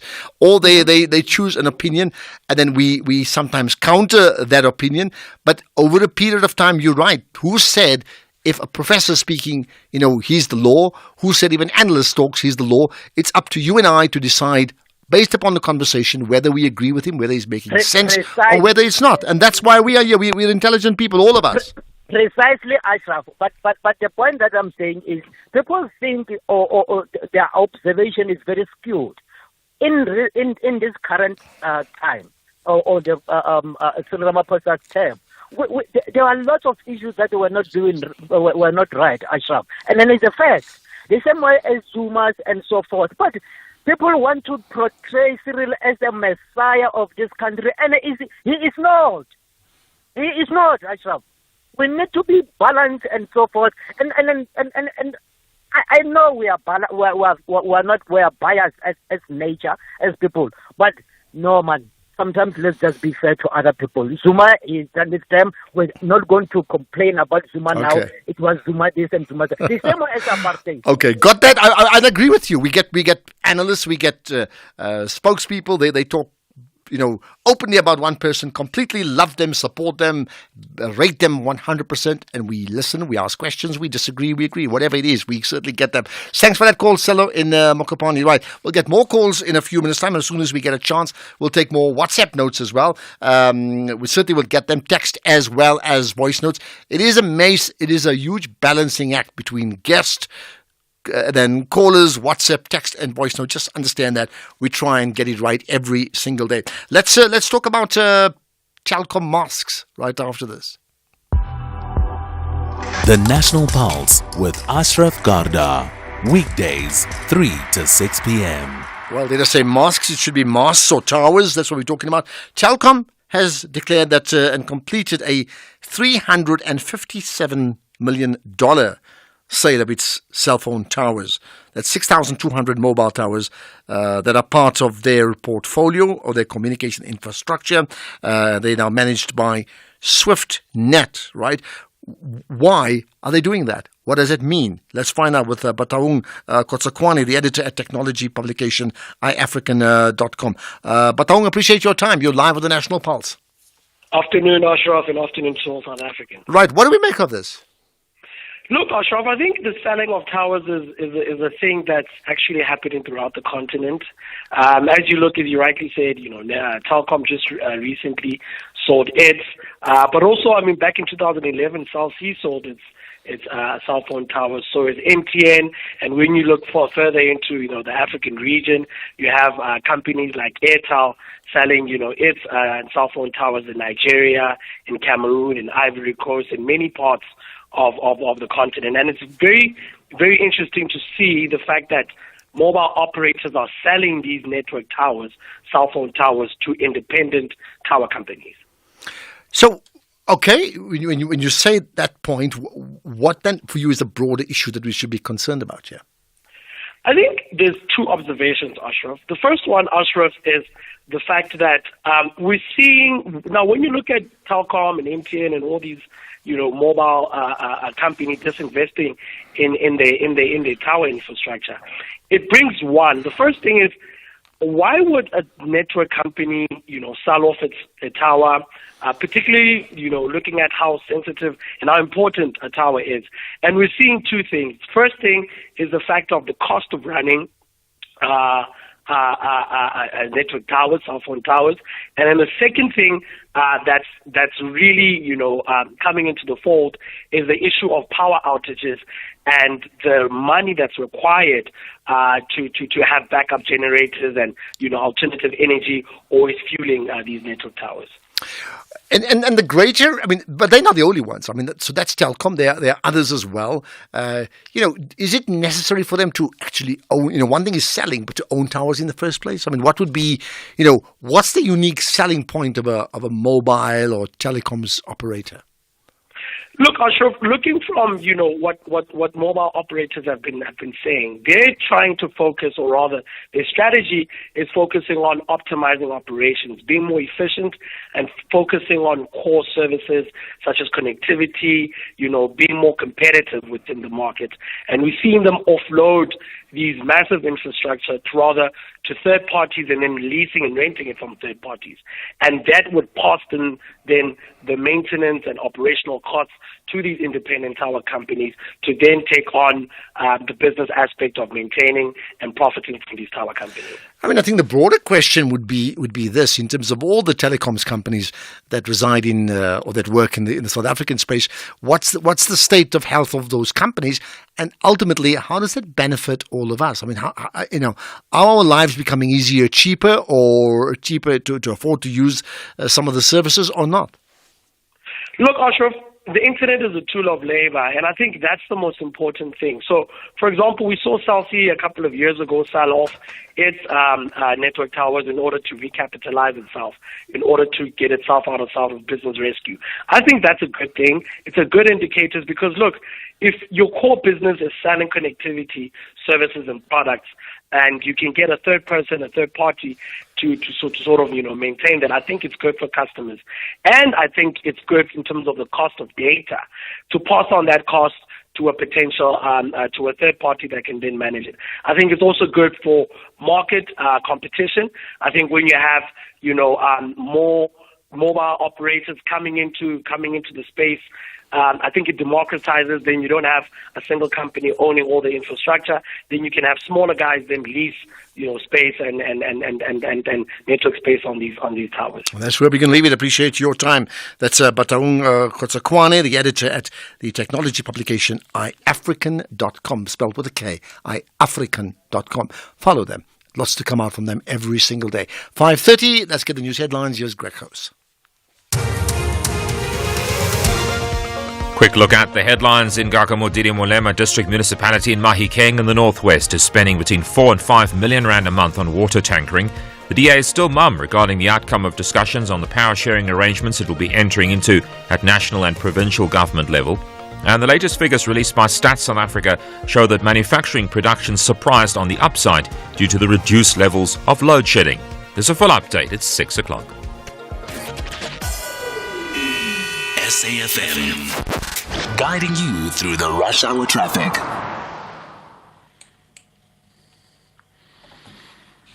And very heavy leaving the airport in Joburg on your way to Pretoria today. It's a breakdown in the roadworks before Bupsfontein. The traffic is all the way back through to Atlas Road. You might want to avoid that. A lot of people are ducking out at the High Road R23 exit, and that's pretty heavy out towards Pretoria Road as well. So if you can come off before you get into that mess, that'd be a really good call. The N1 solid through towards Samrand Road again as you pick up the N1 North through Midrand from Buccleuch all the way to Samrand. And then there's some delays between Buerta Avenue and the N4 Mletheni Highway. The N1 North in Pretoria. very slow up towards a crash on the side of the road.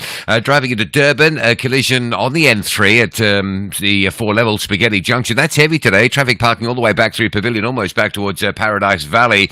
And Cape Town, day 2 of some crazy traffic going into Mitchell's Plain. Roadworks as you come off the highway at Stock Road onto AZ Berman, down in towards sort of Highlands Drive. So all that R300 traffic really struggling to get off. And there's a backlog right through to Delft. That'll probably continue to grow in terms of its length over the next 45 minutes to an hour. Rob Byrne, SAFM Traffic. This is SAFM Sport with Zai Khan. Right, Zai, big story for today? Yes, the big story is Bafana, and we are building up to it, this big game against Zimbabwe, a crucial World Cup qualifying match. Coach Hugo Bruges hopeful that the home advantage, with the stadium sold out and fans in full force, will boost Bafana's performance. It's set to be an electrifying atmosphere. Let's go to the coach. And maybe it will be the first time that we will play for so much supporters. So that is an extra motivation. And I hope that what people told me in the past days, that tomorrow when I come in the stadium, that I see that they were right. Because we will need them. It will not be an easy game tomorrow. Don't think that. And when it's tough, but you have those guys on the stands behind you, you can always do something more. Stay tuned to SABC Sport for the live action as well as SABC2 kickoff from 6 p.m. Now, elsewhere, Poland's captain Robert Lewandowski will miss their Euro 2024 opener against the Netherlands, and that's due to a thigh injury sustained in a recent friendly against Turkey. Lewandowski substituted after 33 minutes in his 150th international appearance, aims to return for the match against Austria, and that's on the 21st of June. Poland remain unbeaten in 8 games heading into the tournament. Golf, the world number 1, Scottie Scheffler, Xander Schauffele and Rory McIlroy will headline the first 2 rounds of the US Open at Pinehurst. Tee times reveal Schauffele and McIlroy, they start together from the first tee at 1:15 in the afternoon. That's tomorrow. And from the 10th tee at 29 minutes past 7 in the morning on Friday. This group also played together in April's Masters, which Scheffler won. Just ahead, Australian Jason Day, South Korean Tom Kim, and the American Harris English tee off. Defending champion Wyndham Clark will follow alongside Brian Harman and Nick Dunlap early. That's tomorrow. Tiger Woods, Will Zalatoris and Matt Fitzpatrick will also start at 29 minutes past 7 in the morning. And the South African hopes are high. We've got the likes of Christian Bezuidenhout, Dean Burmester, Eric van Rooyen and our young talent Casey Jarvis aiming to surprise the field. Bezuidenhout, who's ranked 40th in the world, comes off a strong 4th place finish at the Memorial, and Burmester thriving on the Live Golf Tour, and Van Rooyen with over 100 PGA Tour events brings seasoned experience. And finally, boxing. The action returns to Empress Palace near Kempton Park, and this is on Saturday. It's a bumper tournament headed by South Africa's Raw Knapp from Edenvale against Jorge Garcia Perez for the vacant IBO junior middleweight title. The 26-year-old Knapp is one of South Africa's most exciting young fighters. He faces a tough challenge when he meets the more experienced 27-year-old Mexican Perez.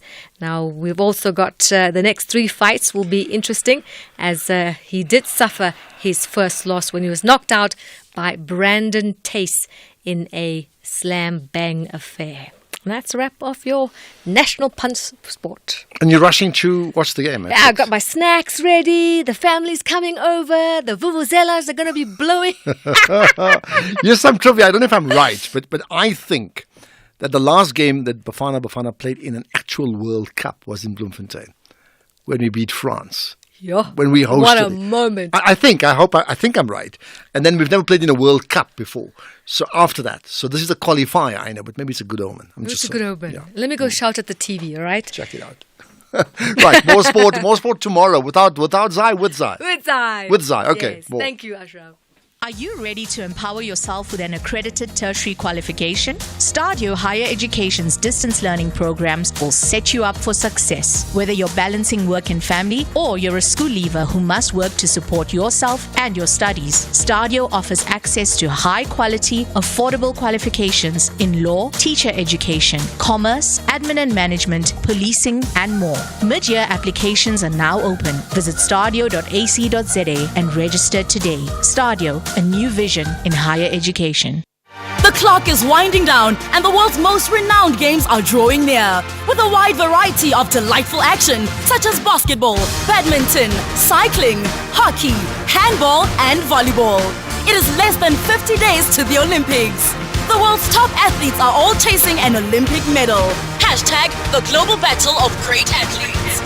Experience the Olympic Games Paris 2024 from Friday 26 July until Sunday 11 August. Live on SABC TV channels and SABC radio stations. Also available on SABC Plus and SABCSport.com. SABC Sport, the official broadcaster of the Olympic Games Paris 2024. For the love of the game. Economic news on SAFM. Facts and figures you can count on. Right, let's get to the markets now with the Money Web Market Update. As always, Jimmy Moyaha in the hot seat. Hi, Jimmy. Good afternoon, Ashraf. Good afternoon to me and good afternoon to the listeners. We've got an interesting show lined up today. We're going to be taking a look at some of the market movements that have happened throughout the day, obviously, but we're also going to be looking at some results that came out today. I've got a conversation with the CEO of a Premier Group. They put out their full year results today. This is effectively their first set of full year results really since being listed. They did put out a set of full year numbers the last time around in 2023, but that was around 3 days after they had just been listed on the JSE or so. So this is the first full set where we can see the market's reaction and the share price reaction, and that share price was up quite a bit. So I'm going to speak to the company CEO around that. Then we've got a conversation with independent analyst Tsepo Khadima around Saprif, the South African petroleum refinery that was recently sold to the Central Energy Fund. I want to look into that particular deal. There wasn't a lot of value in terms of how much it was sold for, strategic assets being repurposed and going back into the hands of government. We're going to take a look at that and see what that means for fuel prices for you and I, because Saprif was one of the last remaining refineries that we actually had in South Africa. So I want to see how this is going to play out. We've put out a conversation or a request to speak to the Central Energy Fund. They're not giving commentary at this time, so maybe we'll do a bit of an analysis while we wait for them to give us some commentary. And then we've got a conversation with Johan Els around the manufacturing numbers. It looks as though having reduced load shedding for the last 76 days has benefited the manufacturing output numbers and is starting to show in terms of that space. And obviously that's going to filter through into the economy, into production and overall GDP in the long term. And then because it's Tuesday, we've got Property Tuesday this week, and we're taking a look at a guide to buying property as a single person, but more especially as a single female, because apparently females make a lot better investors than men at some point. So we're going to look into that. Going to be interesting to look at some of the trends that have emerged from that and how we dissect and make sense of that. But before we get to that, we have had some movements on the markets. As I said earlier, there have been some interesting movements, some not so interesting movements, and Henko Kriya joins me on the line now to give us a quick summary of what's been moving the markets. Good afternoon, Henko. Thanks as always for taking the time to keep an eye on the markets. The Rand holding steady at 18 Rand 60 odd, gaining a bit of ground against the US dollar and actually gaining a bit of ground against the other major currencies as well. What's been moving the markets? Yes, Jimmy, you're absolutely right. Good evening to you, Jimmy and Ashraf and Tumi, and good evening to all of our listeners. Yes, the Rand gaining some ground today. Unfortunately, local markets still under pressure, but it seems to be the picture worldwide, because in the US, the Dow Jones as well as the S&P 500 trading about 0.3% weaker at the moment, and in Europe, they finished quite deep into the red, with the FTSE 100 in London losing 1% today, the DAX 0.6% down, and the CAC 40 in France finishing 1.3% weaker. And yes, a similar story here by us, where the JSE's All Share Index lost 0.2% today, and it finished at a lower level of 76,077 points. The industrial index also 0.2% weaker. The resources index lost quite a bit, 1.7% down, but the financial index tried to make up for everything because it finished 1.3% stronger today. BHP had a torrid day. It lost 3.6% today, followed by Glencore, just as a bad day, 3.5% weaker. British American Tobacco and AB InBev each lost 1.1%, but First Rand had a wonderful day. It gained 2% today. Other companies that gave strong performances were the Foschini Group, Alphaman and WeBuyCars. The Foschini Group finished 4.3% up, Alphaman 3.5% stronger, WeBuyCars as well as Tsogo-San, those two each gained 3% today, and Capitec, Discovery and Remgro finished the day 2.5% better. But on the negative side, South32 lost 4.5% today. Kumba 3.5% down, and Implats, Tungela and Harmony each finished the day 3% weaker. On the commodities market, the price of gold is $2,315 an ounce. Silver is sitting at $29.20.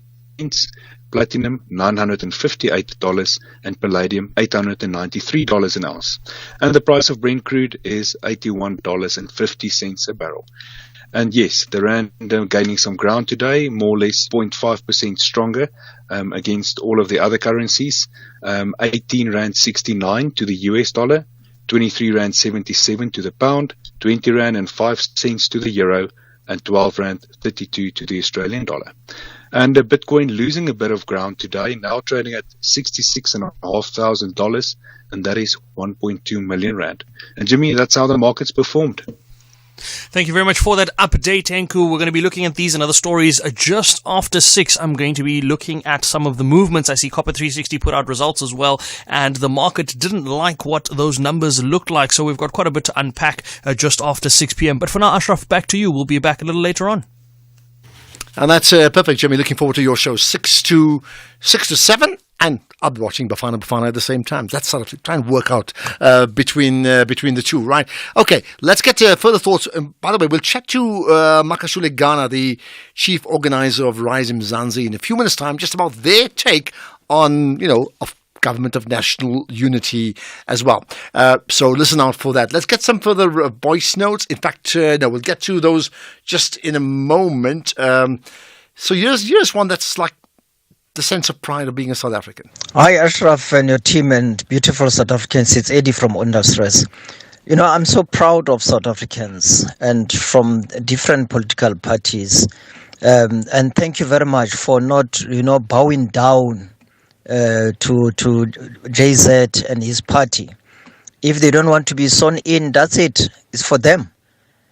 And even when they would say they would not allow and accept election results, it's up to them, not this country.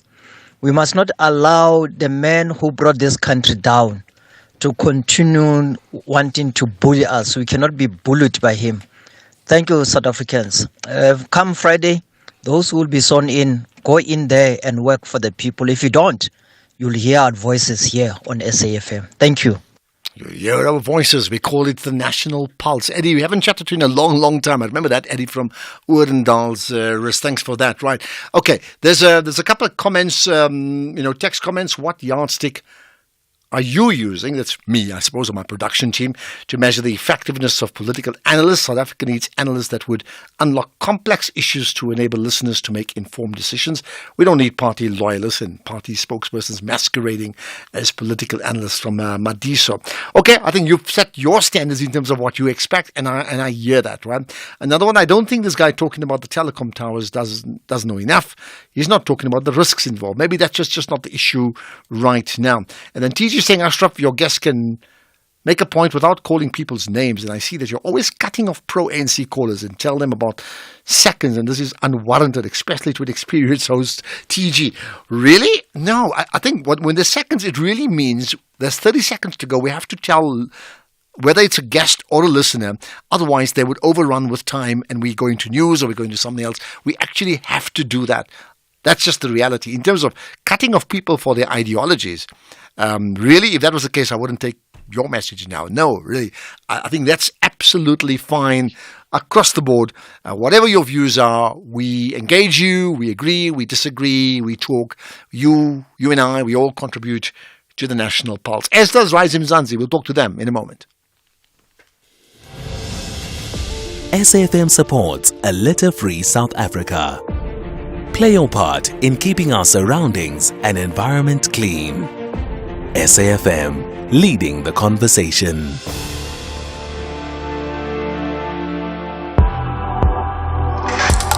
The National Pulse with Ashraf Garda. So if you got the show when we started at 3 o'clock, we spoke about the Comrades Marathon. I think something that Makashule Ghana has got lots of thoughts about, because I made the point about just how inspiring people who run that race is to the rest of the country in terms of their ability to deliver. But we're not talking about the Comrades, we're talking about some other race, which is the election race. We also said earlier on about, do we have any idea how the parties are going to go as we move into effectively 11th hour negotiations or agreements before that Friday deadline. Let's get the thoughts then of Rise Mzansi. Their chief organizer is Makashule Ghana. Appreciate your time. You're live on the National Pulse. First time we're talking since I'm back on air, yeah? Good afternoon, Ashraf. Good afternoon to the SFM listeners. It's an honor and a privilege to be chatting to you this new slot. It's the first time we actually have a conversation. Absolutely. Noted. Right. Okay. Your party has a position going into that first sitting at Parliament. What is the position? So our position as Rising Mzansi is that we want to see the first sitting being a success.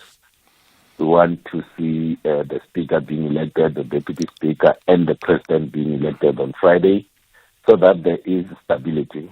We want to see the work of government continuing. We want to see the delivery of services, the public service continuing to do what it's employed to do. So that's what we are going to Parliament, the 2 seats that we have in Parliament, that's what we are going to use it for. And we've had conversations with other parties, and we've expressed that the first hurdle that we need to get over is to ensure that the President is elected, is to ensure that the Speaker and the Deputy Speaker of the National Assembly are elected, so that you can, because you cannot talk about constituting government or other positions in Parliament until such time that the Speaker is elected, until such time that a President has been elected and inaugurated. Okay, but I mean, help me if I'm right, if I'm wrong on this one. My understanding is you could elect the Speaker and the President and the Deputy with a coalition or GNU agreement. You can also do so without that agreement. It's a bit long drawn on the day, but that both can happen. Where do you then, is your party, where do you fit in terms of what may or may not come out with the different parties achieving or trying to get that 50+1 on Friday? So in terms of the conversations that we are having with other political organizations is to ensure that there is stability and that the person that is elected as the president, because what we have been discussing up until today at least was more agreeing on the principles of stability, the principles of upholding the constitution and the rule of law, and ensuring that Parliament does what Parliament needs to do.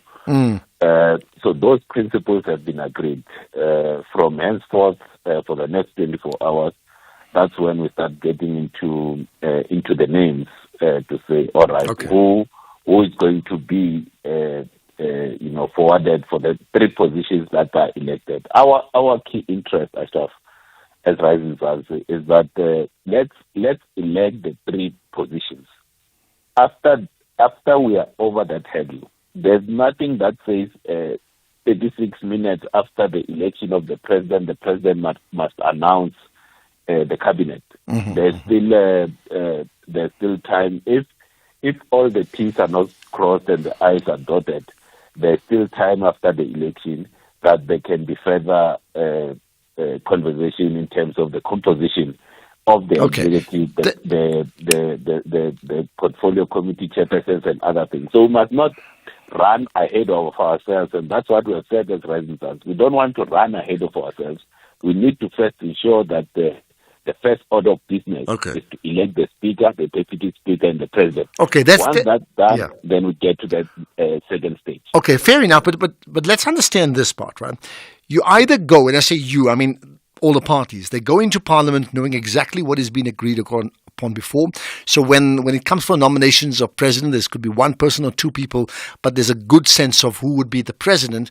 That's the one way to do it, which means there's a coalition agreement or a GNU agreement. The other way is you go into Parliament and there's no agreement, but there could be one or two or even three rounds of elections that takes place, and then a president and a speaker and a deputy is all elected on the day. The problem with the latter part is in the absence of agreement, and then effectively you have a minority government, that could be contrary to what you talked about stability, because that could be outvoted even a week later, isn't it? Now, how do you avoid that? So our desire as Rising Zanzibar is that there should not be a need for a second round. It should be settled in the first round of voting. That's why we are having conversations with other political parties.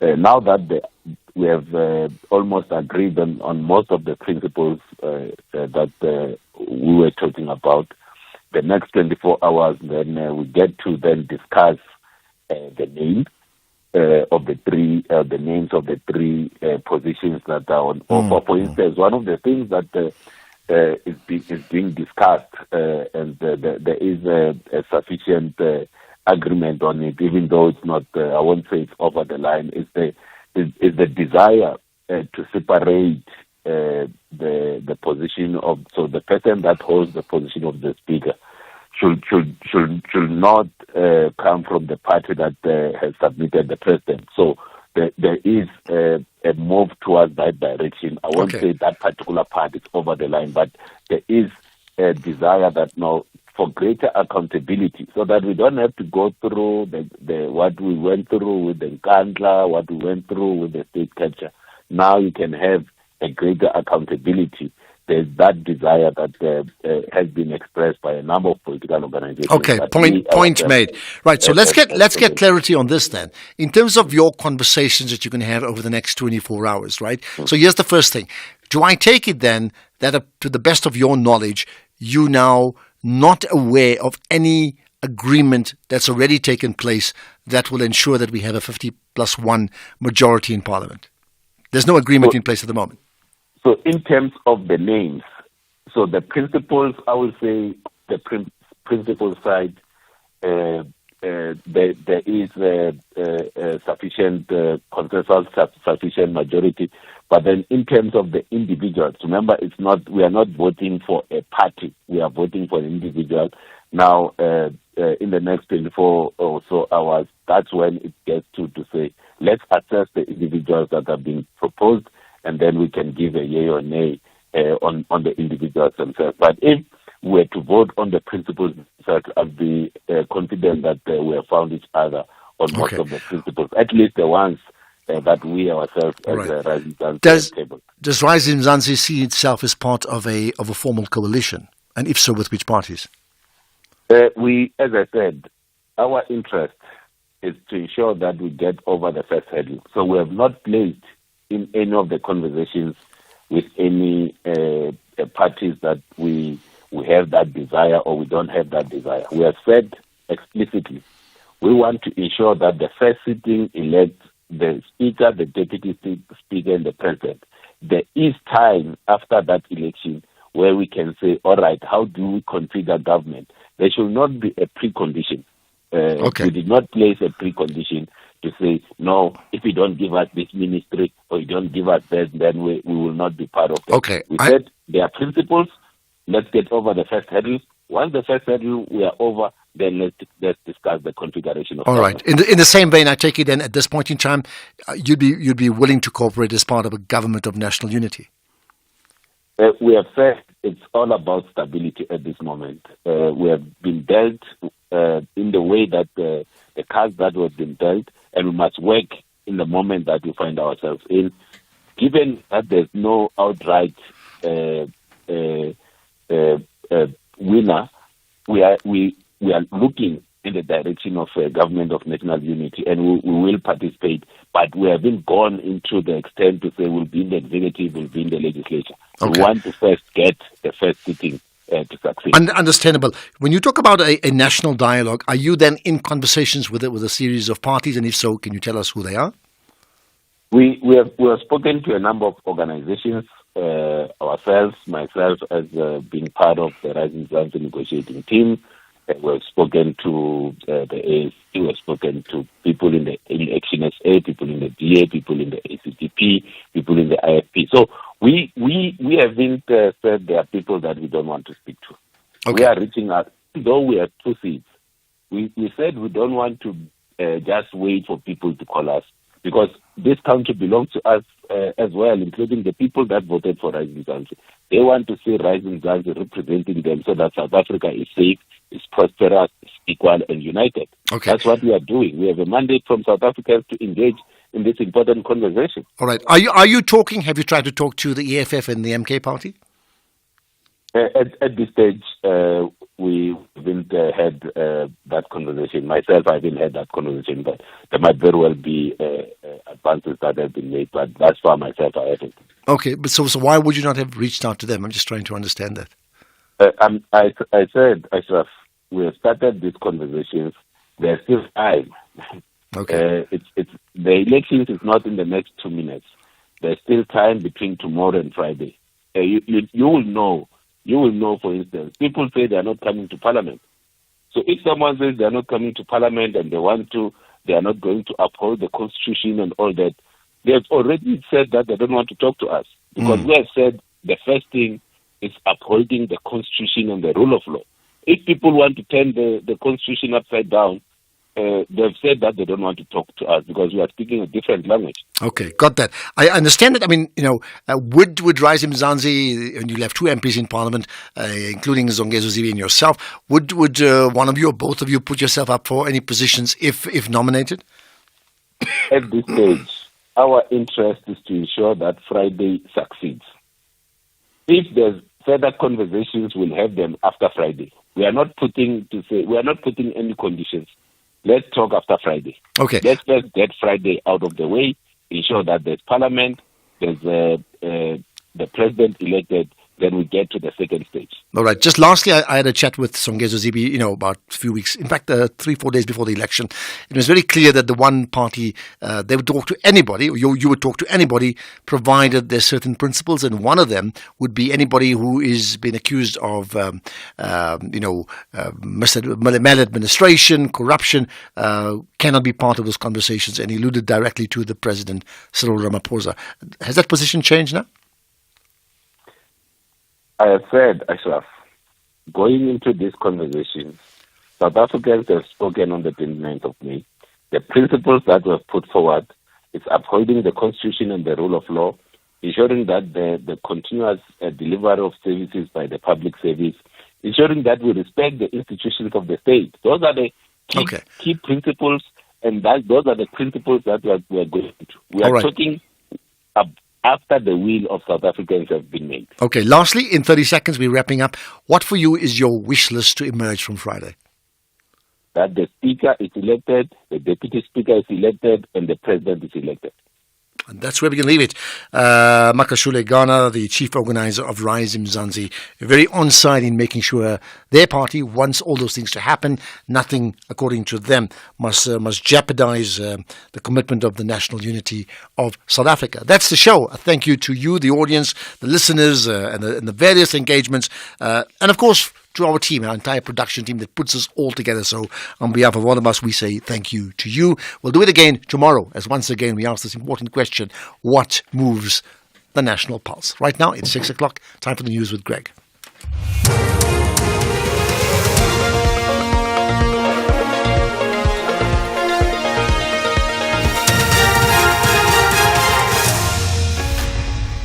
Thank you again, Ashraf. Millions spent on water tankers in the northwest, and the DA mum on coalition talks. Good evening.